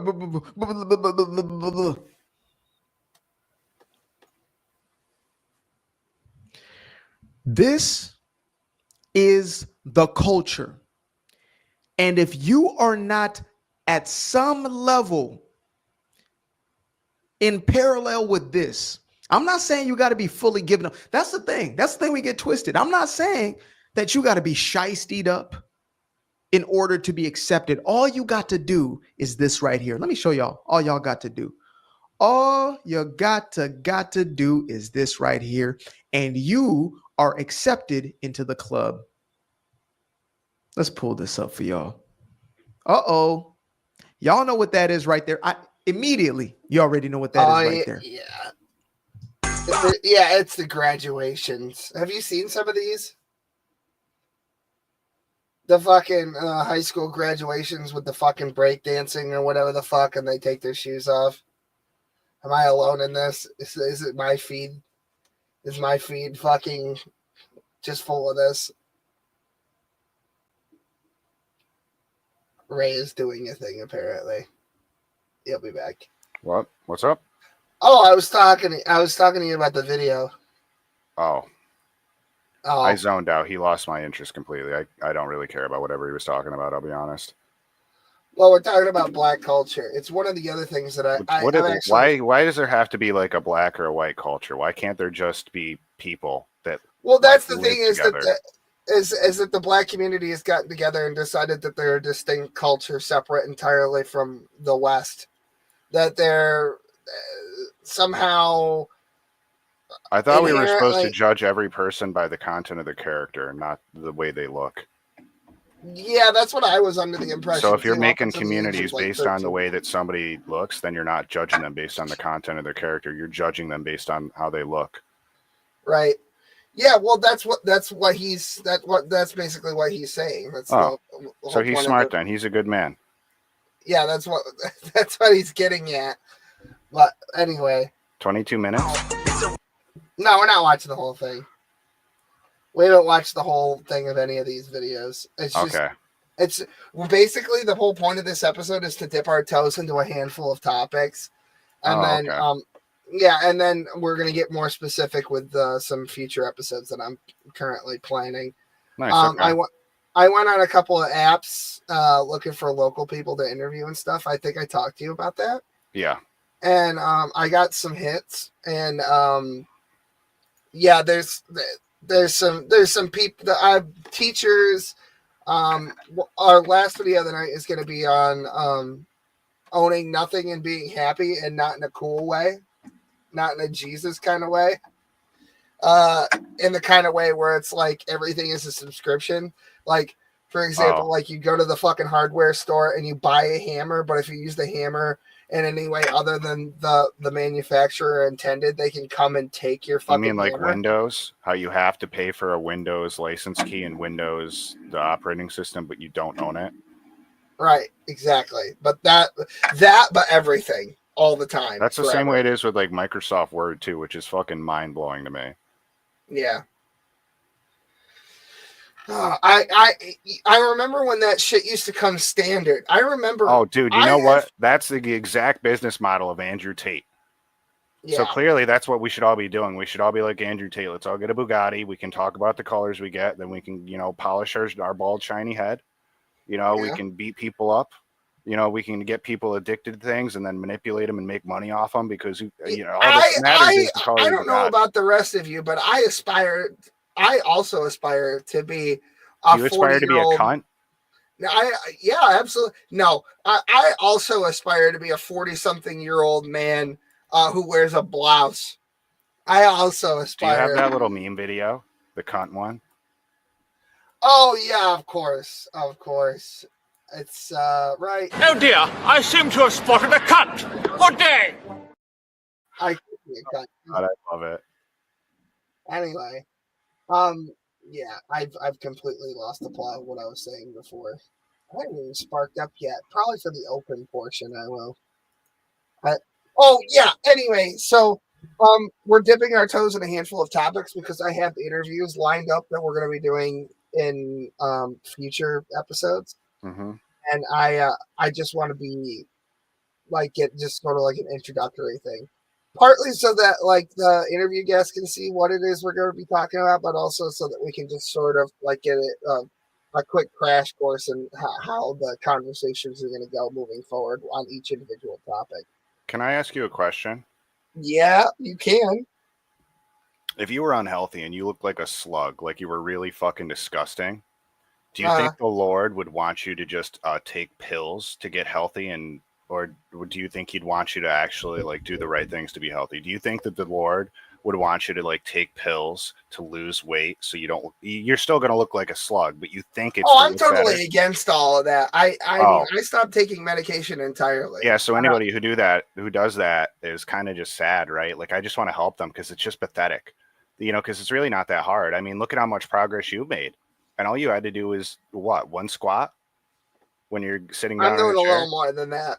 But I mean, that's all you started with, right? Push-ups, and then I started squats, and I'm doing. Yeah, but it was just one, right? Yeah, just one. Yeah. Wow. So it must be real fucking hard to do one thing once. Real challenging. So obviously that means that you're just really sad and fucking pathetic. If you have the alternative of getting healthy and instead choose just a pill, like there's some people obviously who need medical assistance and need drugs, but there's a lot of people who are just using it like a designer thing, like a designer drug. Yeah, well, Ozempic was originally designed for diabetics. It is for diabetes, and I see ads for it. The slogan is "A New You." Is that supposed to be for people that are with diabetes? You know what the new one is? It's Wegovy. They've sold some of my fucking patients on that. They should have fucking Lizzo, that plate of mashed potatoes, be the fucking spokeswoman. Fucking he took a shit. He took a shit, and he's convinced that the pill works. Oh, is that what Lizzo is? The big shit? Whatever the fucking. That's what she looks like. Whatever the fuck. I don't know. I don't administer the Wegovy. I'm not. It's not during my usual scheduled shift. I think it's once a month on Thursdays or on a Thursday or something, and that's why I haven't had to administer it yet. But yeah, there's a bunch of guys that are on that now in the system. I don't even know what the fuck Zepbound and more. I can't even pronounce that. It's one of those clown things, bro. It's the name they call the pie. Yeah, I can't believe I heard that what's his fucking name? RFK Jr. is gonna ban fucking advertising drugs in America. I can't imagine that's gonna go over well with the fucking congressmen shit like that probably take money from all that. Well, I mean, they don't even have to definitely do that do, but- anymore, bro. They don't even need to advertise in the TV anymore because they're just going to have all the politicians talk about the new COVID vaccine that Pfizer has fucking intellectual property patents for, that the American taxpayers funded. The mRNA Yeah, we did. fucking That research. pisses me off too. They made $15 billion the first year, and they've 10 times the price since the first year. And Are we getting any money from that? No. We should be. No, just the people that sell their soul out to work for that fucking devil company. They're the only ones who get money, but they don't really give a shit about anybody else. They just care about like stuffing their face and ignoring everything else. They want to go home, stuff their face, go on to Twitch, watch somebody do really good instead of doing anything themselves. They want to watch other people, and then they want to go to sleep and cry themselves to sleep because they're so unhappy with their lives. I have a question, right? Yeah. Do you think any vaccines work? I think that there's a time and a place for everything. Okay. I learned that from Professor Oak, bro. You When you try to ride the can't bike, ride your bicycle in here, you Yep. piece of shit. Yep. You fucking moron. Dude, that This is- lesson really hit home with me. Here's another. I'll throw one at you. This is what I heard from my dad a lot when I was growing up, and that's the squeaky wheel gets the grease. And that's basically saying take fucking initiative unless you're a punk bitch. Yeah. Show fucking. I feel like that's really what it boils down to. Just have some fucking spunk and initiative in your life, just a little bit. One push up, one of whatever fucking thing you'd like to improve on. Just one. It's not like anybody's asking you to go fucking run a marathon. No, nobody's asking you to be David Goggins. Yeah. That's for real. That's the real shit. 1 XP is better than 0 XP, and you can get 1 XP really easy if you actually try. Yeah. That's true. That's true. All right, we're gonna watch a little bit more of this, and we're gonna get into, I think, our last thing for the evening. Look at that. Look at it. Graduation day. Graduation day, which is quite ironic. I used to rap. Well, technically, I still got music out, etc. But when I started my little rap career, I think I was in the 8th grade. First time I recorded a real song in a quote unquote real studio, aka my homeboy's auntie's house. She had the little mic set up, and we recorded a song called Graduation Day, and we performed it, at our graduation rehearsal. It was our first real performance. So this is bringing back memories right here, because what we have is graduation day. Look at that. Look at that. Now this looks like your modern day black church, to be honest, or Southern church, hillbilly church. Look at that. Look at that. I'm gonna make y'all watch it with me. We're watching it through. Cringe all you want to cringe. You've seen it 100 times. You feel some type of way about me even bring it up again. I don't give a damn. We're gonna watch it. Look at that. I would put this on loop for 24 hours if I could. Look. See, look, let me show y'all something. This is mainstream, right? Let me show y'all. I just want to point something out. This is something that they call the good hair. I had to learn about this week. And the thing is that the same group of individuals that'll talk shit about other black people for quote unquote acting white, right? They've got the good hair. They got fucking basically apparent. You can call me out of fucking touch if you want, but I didn't fucking know this shit. Apparently, the good hair is literally just white people hair, straight hair, with color and all that fucking bullshit. That's the term, the good hair. That's what that means. And so the same people that talk about you're white, you can't have fucking cornrows, got these fucking weaves in with all the fucking liberal colors, the danger frog fucking nonsense. And they're talking about you can't you eat white, you act white, you fucking you work white, whatever the fuck. Dude, just imagine, right? If you were born and you just look like a clown without doing anything, and then everybody else started putting on the clown makeup to look like you. Like, then you wouldn't be special anymore, you know? Yeah, so you got to go extra. You got to level up. You got to level down, really. Yeah, dude, you got to do the nose, the big red nose, and then the shoes, and then you put a whole bunch of them in the car, a tiny little car. Army of clowns, bro. How many do you think you need to have in an army of clowns to really take somebody on? Like, how many clowns do you think you could beat? I gotta tell you though, when I feel bad for these people because they're stacking debuffs and they don't even know it. Oh yeah, they're stacking debuffs thinking that they're getting some kind of fucking achievement for this. Okay, imagine you're a black person in the United States, and whether it's true or not, you've been conditioned to believe that black people are systemically oppressed, and they have been, and they always will be. Right? Imagine that's been drilled into you since the day you were fucking conditioned and programmed into you. So you've already got that going for you, and then you tack on some ratchet ass shit like this, and it's like, and then you just start acting like a complete unhinged fucking lunatic, just stacking debuff after debuff, thinking that like in the Stanley Parable, that one closet where you touch the doorknob 100 times to get an achievement. I think then the narrator just berates you. For how they get the debuffs, it's like somebody's pointing their finger at a big poison pool and they're just running into it. And then they get the debuff, and then somebody points their finger at another pool and they get a different debuff, you know? They just run head first into it instead of like pausing for a second and be like, hey, what's this fucking clown pointing at? It's like the guy who wrote the Boondocks. He was writing the cartoons for, I think, the New York Times or something, or was buying his Boondocks cartoon strip before it was an animated series on Adult Swim. And he did a lecture at his alma mater, and it was an HBCU. I can't remember which one off the top of my head. And he said, "You are already black. What are you doing? What the fuck are you doing?"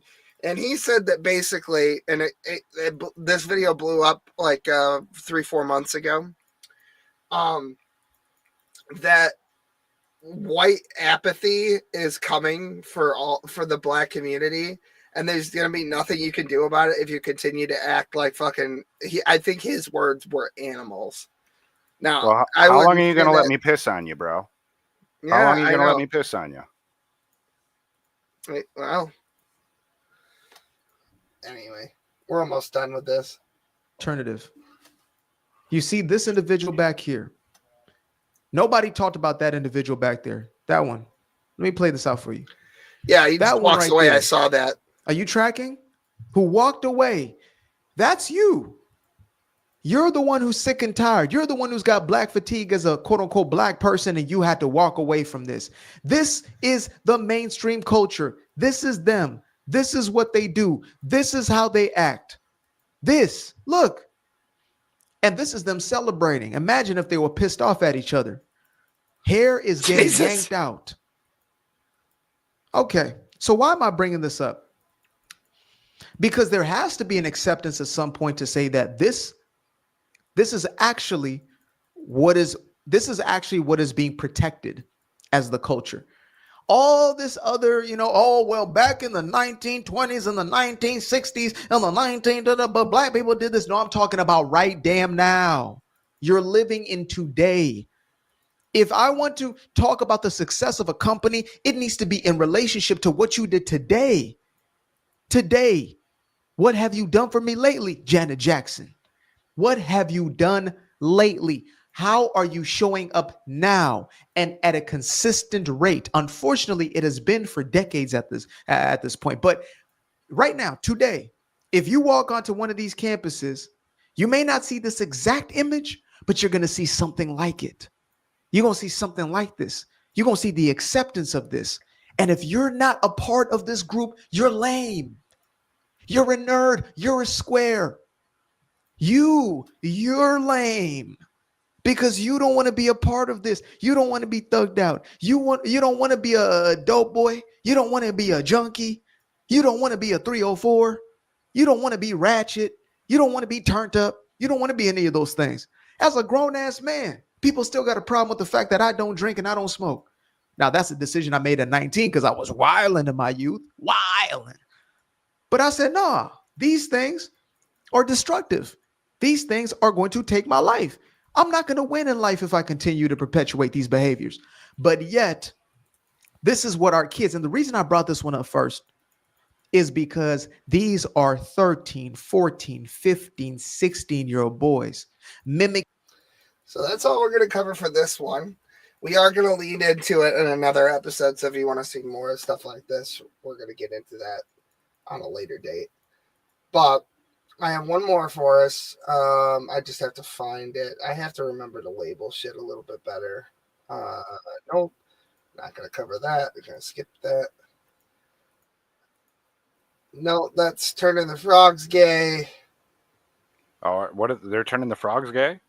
Yeah, there's another video in here. It's not something that we could probably cover tonight. It would probably have to be an episode of its own, to be completely honest, because there's no way to touch on it. But basically, there was a study done that showed that if you have you ever had an IPA before in your life? Probably, but I think so. Yeah. Well, they taste like shit. Yeah. They taste like a fucking pine cone. They taste like somebody fucking took a It's like an ashtray and an asshole put together. Well, no, it's like, yeah, sort of, I guess. It's like somebody dumped fucking pine sol in a mint julep.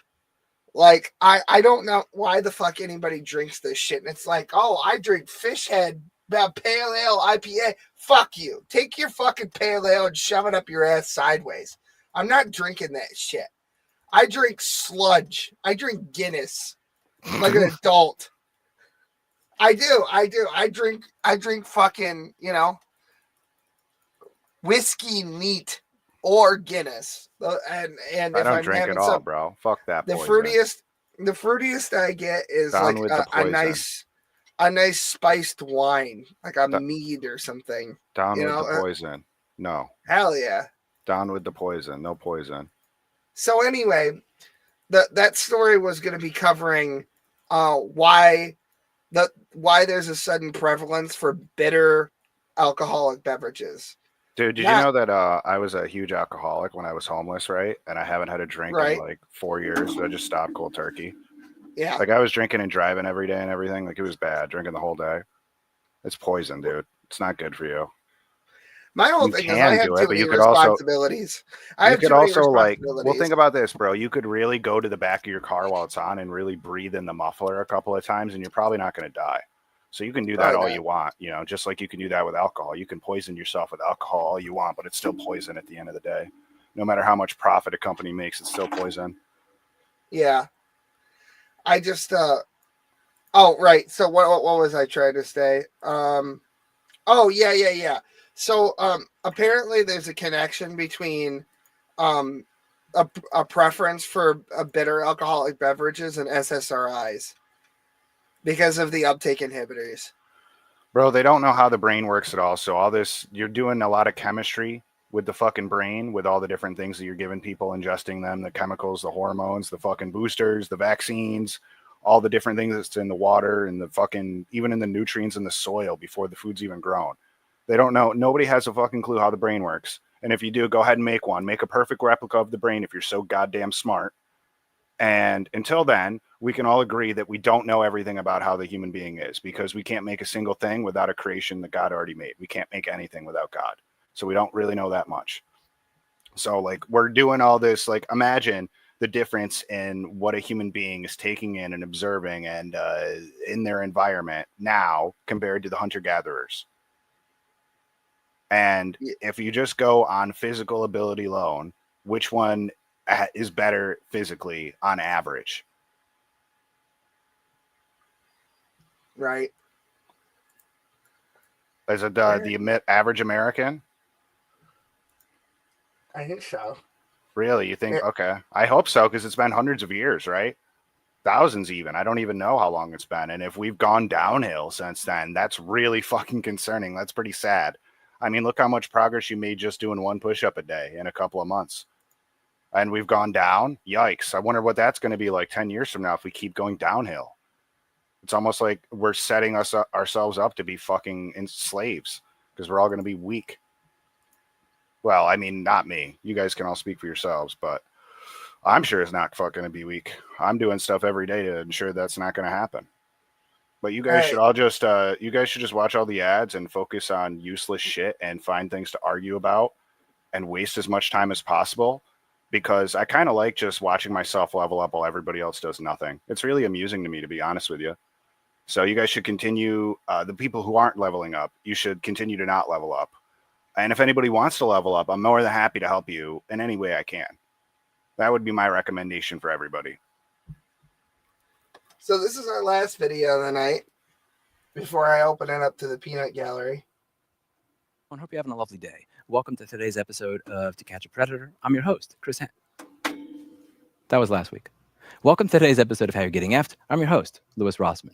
If you're a new subscriber from the BWE video, hi, pleasure to meet you. I'm Louis Rossman, and we discuss right to repair and right to own on this channel. Right to repair, the fact that many companies place artificial barriers in place of you being able to fix what you bought and paid for. Right to own, manufacturers having cloud-connected devices that allow them to disable them remotely, even though you bought and paid for it, making it very unclear whether or not you actually own it. Today, we're going to be focusing on Nintendo's change to their end-user license agreement in terms of service. Honestly, the change in their terms of service and their end-user license agreement is not something that I consider to be bad or newsworthy. What I consider to be newsworthy is the response to it. And that's what we're going to focus on in this video, because it's the cultural change that needs to happen in order for this stuff to stop occurring that I want this channel to inspire. There's one portion that everybody is up in arms about.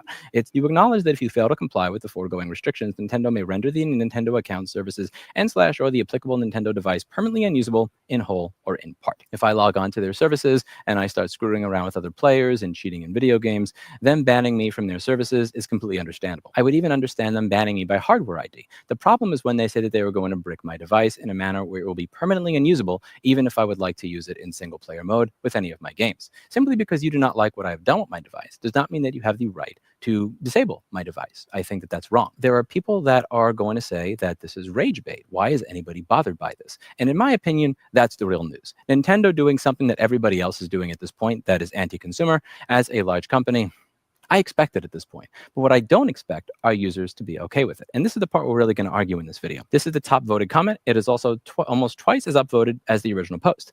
This is nothing new. The 3DS said the same thing. Number of 3DSs bricked by Nintendo? Exactly 0. This new user agreement is effed up.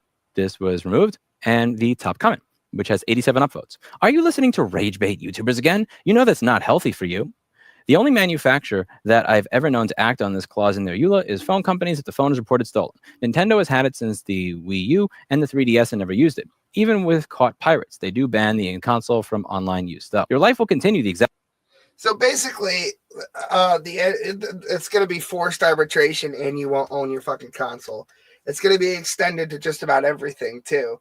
The prices for the fucking video games are going to be at like $90 fucking dollars. It's going to be $80 for the base version.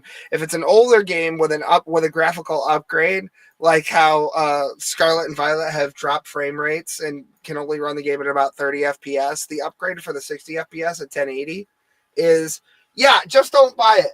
No, I'm tired of this fucking argument. I'm not having this one. This is bullshit because there's going to be a point. See, here's the thing. People will buy it. People will buy it. They buy BMWs with a heated seat subscription right now. They will buy it, and then it'll become the standard. Because guess what? Nintendo let the cat out of the bag, and now fucking video games are $80 as opposed to $60, right? So what do? Fucking Xbox announces that they're going to start doing $80 games, and PlayStation it's is boiling the frog, bro. It's boiling the frog. Yeah, just don't buy it. Okay, I won't buy it, but somebody else will say, oh, okay, well, I don't give a shit. I'll pay $100 for a fucking video game that came out 20 years ago as a third, fourth, fifth, or sixth fucking release like Skyrim. Not that like I said, love Skyrim, love the Elder Scrolls series. Don't need it for my fucking smart fridge, right? But what I'm saying is that this just continues to go on and on and on and on and on. And that there are enough idiots that will pay for it and buy it that it won't matter. Everything you do every minute of every day will be like this because enough idiots will pay for it. And if you're not willing to pay for it, then you just won't get the content. and the DRM is getting more aggressive. That's why you're fucking when you go to download Call of Duty, whatever their most recent release is, it's like 300 fucking gigs or something. You know why it's 300 gigs? Because most of that is fucking DRM. Did you know that? Did anybody fucking know that? That's copyright protection.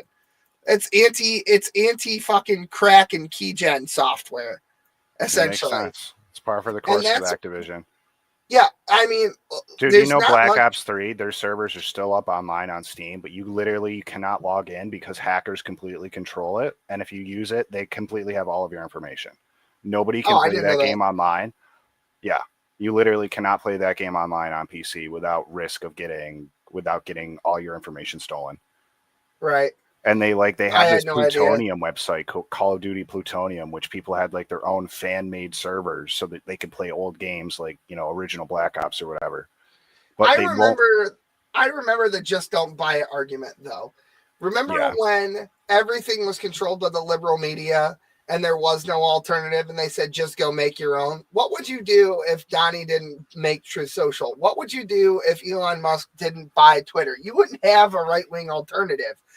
Rumble would have been buried without people that actually put content on the fucking platform and people that actually sponsor that fucking website, or kick.com, or what if anything? Just don't buy it. Yeah, hey, just go don't make look, your hey, own. Will, Just go make your own internet. Just don't look at Jesus on the cross as he's dying, bro. Just ignore it, and then it won't feel so bad. You know, if you watch him die, watch the pain and the suffering he has to go through as he bleeds the fuck to death. That's way worse than if you just turn away and ignore it. I think the best solution is to always turn away and ignore the pain and the suffering in life, and you know, always seek pain or pleasure. Avoid pain and seek pleasure. That's always the answer. Yep. It's gotta be. It's the only logical solution to the problem. Yep. But we're slowly losing consumer rights in general. Like, you don't own it. It's, I've heard it said, and I believe this. If what you buy you don't own, then piracy isn't theft. So if I get a copy of a game and I pay money for it and I can't access it at some point because service has been terminated because it's an online only game for a fucking single player game, by the way, if I don't own it, then if I steal it, it's not. If I pirate it, it's not stealing. I mean, does anybody fucking disagree with that? Because I don't. I mean, what the fuck? I mean, I feel like there's going to be a huge resurgence in the piracy community. Yeah, I heard about fucking the Houthis, bro. They should get the Nobel Peace Prize, according to Hassan Piker. I don't know where that's coming from, but yeah, I did hear that. Yeah. I just think he's a clown, so I like shitting on him. I fucking hate Hassan. I think he's absolutely responsible for that shooting in part. I have a gut feeling that dude was at least in part radicalized by the things that Hassan Piker said. And I understand that you can't be held responsible for something somebody in your fucking community does eventually, because if you have a large enough community, eventually one of those fucking clowns is going to go out and do something heinous, right? Hey, how many followers of Martha Stewart went out and shot somebody? How many Martha Stewart followers? It's what you talk about. Fucking what a clown Hassan is. Retard. He talks about every day how fucking terrorists are fucking, God's gift to humanity or whatever. If I give you excitable energy the whole fucking time, and I very purposefully, with intent, choose the information that you see to get you really fired up, and then I give you a target like I say that Donald Trump is Hitler. Well, Hitler should just die, right? If you had the chance to kill Hitler before he killed the Jews, you'd do it, right? That's what you're supposed to. This guy's Hitler, and you're all excited, and now he's giving you a gun. He's telling you about, showing you this music video with the Houthis, and they're shooting everything up, and that's cool. That's a music video. This guy's the #1 streamer on Twitch, bro. Yeah, he's basically Monkey D. Luffy. Yeah. Took a bite of gum, right? I have a feeling that Dan Clancy, the CEO of Twitch, went to that fucking brothel in Thailand or whatever the fuck it was with Hassan Piker.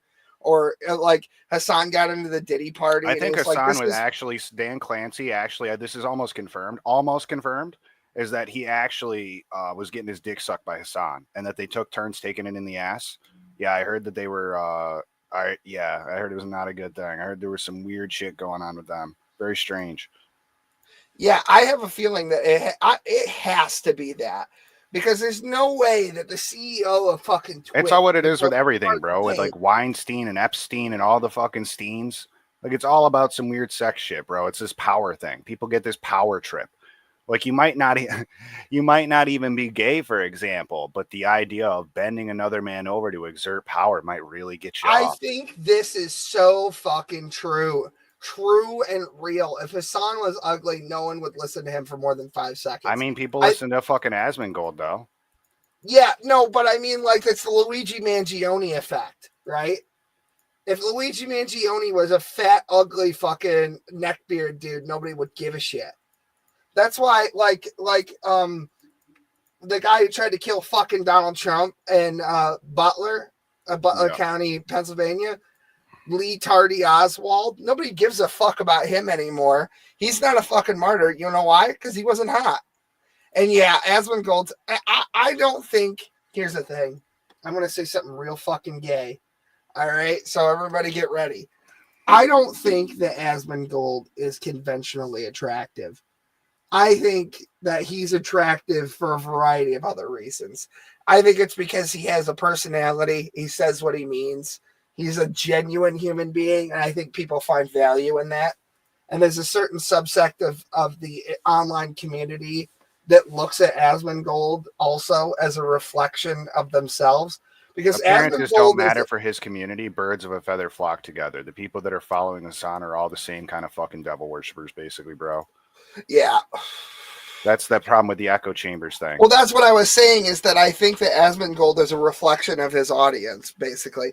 Yeah. Because, and mostly in superficial ways, probably. Like, because he lives like an absolute fucking roach. Like, he cleaned up his house, but it ain't that fucking clean. He fell through the goddamn ceiling. Did you see that? It probably didn't stay that way either, I'd imagine. I don't know. He doesn't really leave his bedroom for the most part. But, he just goes. Do you think he's in really good shape? You know, I imagine that he's been in his room for the most part of like the past 3 years, right? Just being in his room, being on the computer. Do you think he's in good shape? I don't know. I don't know what he says. He works out. So, I don't know. Well, like imagine like if he didn't work out at all and you were in your room like Asmongold for like a couple of years, 3 or 4 years straight. Do you think you'd be in good shape? Do you think you'd look good? I don't know. Probably not. Right? Oh, really? Interesting. I don't know. It might have some. I don't know what it is. He's got a really fucked metabolism. Do you see that? What this guy eats? He eats fucking Chipotle and fucking Wendy's goddamn fucking baked beans or whatever the fuck it is. Yeah. I don't know how he's got to have some.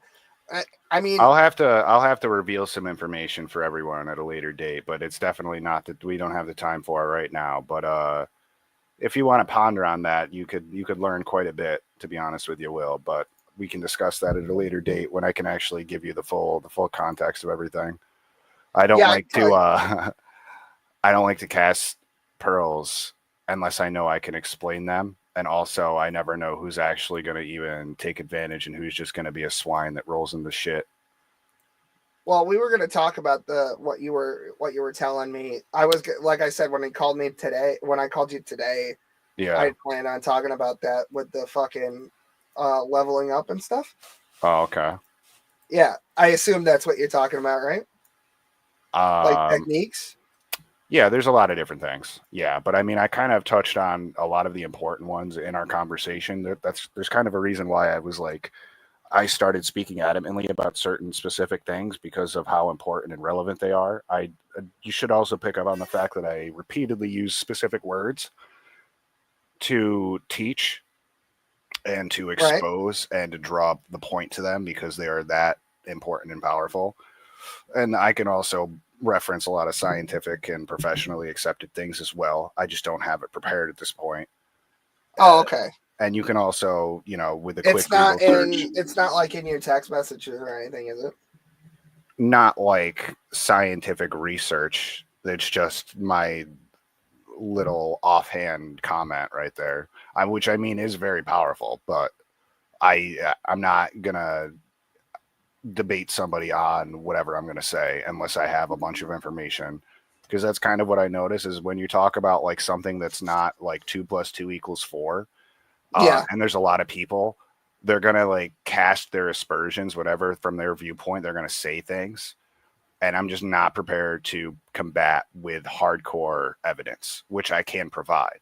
I don't have the hardcore evidence ready at this point. Sitting in front of you. Right. I got you.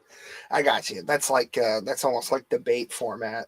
Well, that's what I mean, this whole world is, this whole sphere is like a bunch of people are in the debate thing. So I'm basically expecting that everyone's trying to debate me with everything I say.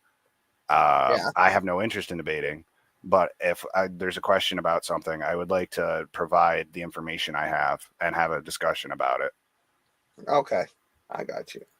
Well, that was the last video. I just wanted to use Louis Rossman's thing as a jumping off point. I actually had a conversation with him briefly once. He used to live in New York. He was a downstater though, so yeah, it was a long time ago. I'm gonna open it up to the peanut gallery. You said you were gonna take off, or yeah, for right now I kind of want to go make some fresh coffee. There's a couple other things I want to do. I might pop back in if that's okay. Yeah. All right, well, I hope everyone has a great night. God loves you all. Jesus Christ is king. He's the best. I love you. And, you know, stay frosty. Hell yeah. All right, I'll see you later. There we go. I turned my camera back on. My fucking hair is a mess. That's why it's been off. The link's in the description, but I put it out there in the comments too now, so everybody can get in. But yeah, so that was basically the show for the evening. I like to open it up at the end. I don't like to get super distracted. I like to just do like one thing after the other. I'm kind of enjoying this format, and I'm looking forward to interviewing people. Hopefully next week. I'm trying to line one of these guys up. He's a technician. He works on cars, specifically the electronics, like higher end, fully automated vehicles and stuff. I think he works at a Tesla dealership. I think that's what we were talking about. I've got a couple irons in the fire though, so I've got a lot of people that I'm talking to at the moment. But anyway, yeah, we have the exact same shirt that's based. I can't remember because I didn't actually look at it. Is this? No, I thought it was like Empire or something. It's just a generic. I am working on making. Oh shit! Before I forget, hold on. I actually gotta do something here. I am working on a T-shirt that I had an idea for, and I just need to get it out of my head. So I'm gonna probably do that tomorrow. I think me and my son will make it together. I like doing shit with him like that. He's getting to be that age. It's interesting watching him grow up the way he is. I didn't, I would have liked to have had memories of spending more time with my father. It is what it is. I'm not fucking throwing him under the bus or anything. It just like, sometimes life gets in the way of things. Life gets in the way of like the most important shit, I think, where it's just the general locomotion of the forward movement of the river of life. You just, wiping your ass isn't really, it's all just maintenance. You know what I mean? It's all just upkeep. So, let me just get this out really quick. And, yes. Yes. Okay, cool. I just wanted to make sure that was done, because I almost totally forgotten that I had to do that. That's something on my phone. I was going to sit here and work on the t-shirt design, but on my phone, but I ended up having to use more of my brain than I thought. My attention was severely divided between a number of things.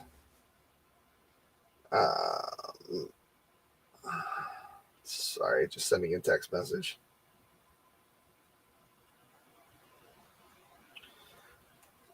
Anyway, did everybody like the show tonight? Was it good? Did you like the format? Do you want me to change it up? we're going to be doing a Kincaid at some point. The Star Wars episode. We're going to be doing episode 4. We finally sorted that out last week. I love the Star Wars episodes that we do. They're usually over the top. Some of them have been higher budget too, like when we got the BJ Wimpy to do Emperor Palpatine. I probably could have shot that a lot better. And I probably have to go, I don't know what email he sent that to, but I'm sure that the original cut of that is on my desktop. With AI, I could definitely fix the problems with how we shot that, because I think he just didn't understand what we were saying. We wanted him to blue screen, and he just did a solid color, and it was white, and the contrast was contrasting the white makeup on his skin. So when I went to chroma, it wasn't really working. And then I tried to do it by hand, and it became a frame by frame incident, and that was taking way too long, and we had deadlines. So, but it'll probably be a whole thing. We got fucking all kinds of new characters now that have entered the fray, so it'll be easy to parody. I already had a lot of ideas. I'm getting ready for other things happening in my life too. I have to go get an annual recert, and it's going to be, because it's been 5 years since my last official cert, I'm going to be, basically my schedule is going to be fucked, and I won't know how fucked it is until Saturday. So hopefully there will be a Wednesday stream next week. I'm going to try to make it work either way. I have time off in June coming up. I'm not going to be able to use it for what I thought I was going to use it for, but I am going to do something with it. And we have family coming out in July. My kid's going to do like a little, it is private school. They do like almost a little like summer camp sort of thing. It's not actually camp, but it's kind of like that, where it's a sort of go away situation for 4 hours a day, 5 days a week. And they do like theme days. They dress up, they do games and activities and stuff. And a lot of the kids from his that he'll be in class with are going to be attending. So we're getting him involved with that, so that he can kind of meet his teachers and meet the kids that he's going to be going to school with next year, because it's going to be a completely different group of kids. So my schedule is just fucking cram a jam, packed with shit going on, just dad shit, just nonstop. And I'll have the 4th of July off this year, because it'll be on Friday, I think. It's on a Friday. Yes. So I'm going to actually be able to spend the 4th of July with my kid, which is fucking tits. Then his birthday is going on in August. I'm like, my schedule is like totally fucking crammed for the entire summer. And then at the end of summer, I'm like going away for an entire week. So I don't know if I was thinking about it, and I want to know what you guys think about this at some point. I know a few of you have probably fallen asleep or you're listening at work. I know Guru Lady works really late, although I think she might have tonight off. I don't know. But when you get to it, let me know. I was thinking about doing a pre-recorded episode of the podcast for the week that I'm out. But yeah. Yeah, I've seen that movie. Yeah. My schedule is balls. Yeah, balls to the fucking wall. It's going to be nonstop shit happening. Basically, like, I'm even packed past Labor Day, because then he starts school. He'll be at a regular schedule. And then we have that thing in October. And then Halloween and all that. It's basically like I have essentially the entire year planned out, and I don't like have a shitload of free days. I want to try to make myself available on Friday to hang out. Probably with Ray, to be honest. Quentin is gonna need my help tomorrow. I have to talk to him. Yeah, so anyway, just planning episodes and shows and shit like that is going to be a fucking challenge, but I'm trying to get it done. Work has been a nightmare. It continues to escalate into newer, more fresh hells every fucking day. We've been trying to get this Minecraft thing going, and I want to. I upgraded the Wi-Fi significantly. I hope that you guys got full 1080p tonight. It should have. This should have been one of the highest quality fucking visually anyway, highest quality streams that we've done. And in addition to that, we should be able to handle everybody. I'm fucking around with a fidget spinner because it's on my desk. My kid had it. Yeah, I know where you work. Yeah, I know. It's like for some reason they get even more fucking psychotic as the temperature gets hotter. Anyway, trying to get this Minecraft thing going. Shit, if I have some time, I could test it tomorrow with Guru Lady. I see she's in chat now. Her little corgi ears popped up when I said that. All right. I'm probably gonna shut the shit down here in a minute, unless somebody wants to come in. I'll post the link one more time. If not, I will probably take off. I've been trying to. Yeah, that happens to me on a regular basis, but my individuals can't fucking get arrested, apparently. But you know all about that now. I have not finished Scarlet yet. I have not even finished the main. I'm at the end of the main story. There's the Team Star arc I'm about to finish, the fucking Titan arc that I'm about to finish, the Pokemon League arc that I'm about to finish. I'm at the very end.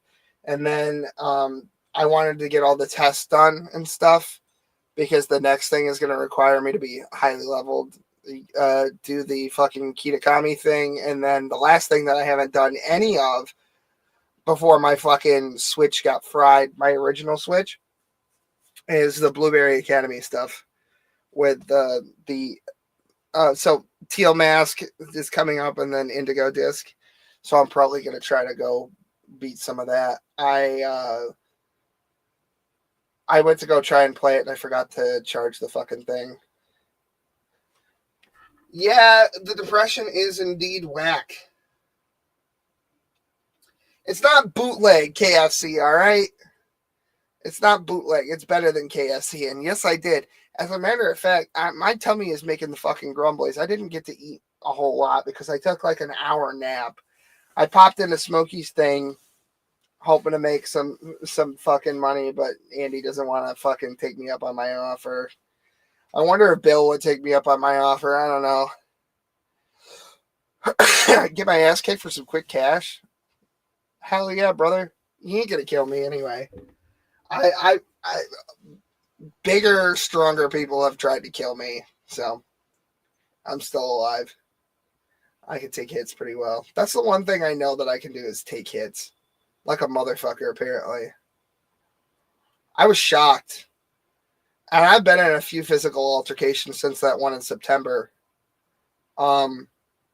So I know I'm up to speed. I can take it.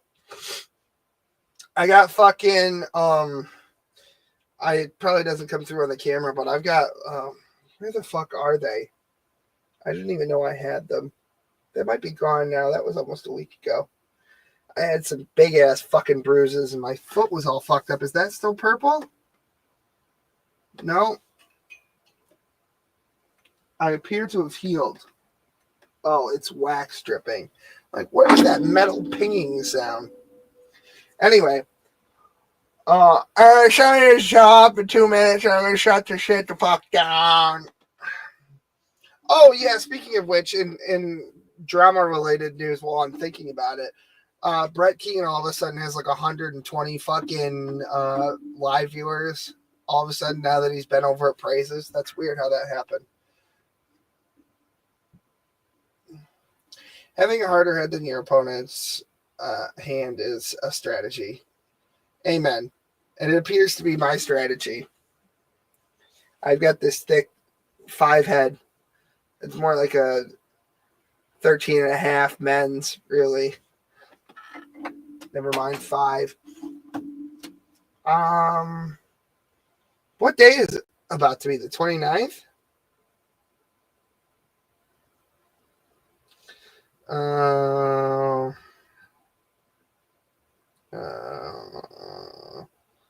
Why can't I find emoji when I'm looking for them? Let's see. There. Yeah, that's the one. Anyway, I might vacate the Discord. I'm going to have a piss probably and then vacate the Discord. I'll be in the community Discord hanging out if somebody wants to fucking drop by there. But anyway, that's it for me tonight. I hope you enjoyed the show. I try to make it as entertaining as I possibly can with the limited amount of time that I have. But yeah, I'm gonna work on merch. That's my next fucking thing. And I think I'm gonna try to expand some. I don't know. I'm trying. I have I think that my biggest woe at the moment is not being able to expand just because my time is so limited. And the things that matter the most to me are going to take precedence. Like my first my son, then my wife, then the rest of my extended family and friends, which are pretty much on the same level. Some of you are higher than others. No offense. And then you know, and then there's stuff like this. I have to go to work and stuff. You know, maintenance shit. But yeah, so that's the problem is I'd really like to expand and grow and stuff like that, but I don't think that's going to happen. I've got AI channels that I'm trying to get off the ground that I haven't announced. I'll probably, if they actually get like significant traction, I'll probably tell people in the cult or maybe even in the community Discord, like, yeah, that was me. But yeah, I'll like upload something with a subtle nod so that you guys know that I'm not just bullshitting. But yeah, there's a lot of stuff that I'm trying to do. But yeah, everything's good. So I'm gonna fuck off to the Discord for a little while, and if nobody shows up, I'm going to dick around on my Switch and then go to bed. Everybody have a good night. Thanks for being here. I want to try to stream next week. My schedule is gonna be crazy. Check KoneKlubKult posts and the community Discord for updates on how that's going because mandatory training, yay! So anyway, have a good week. I'll see you next week. Take care, guys.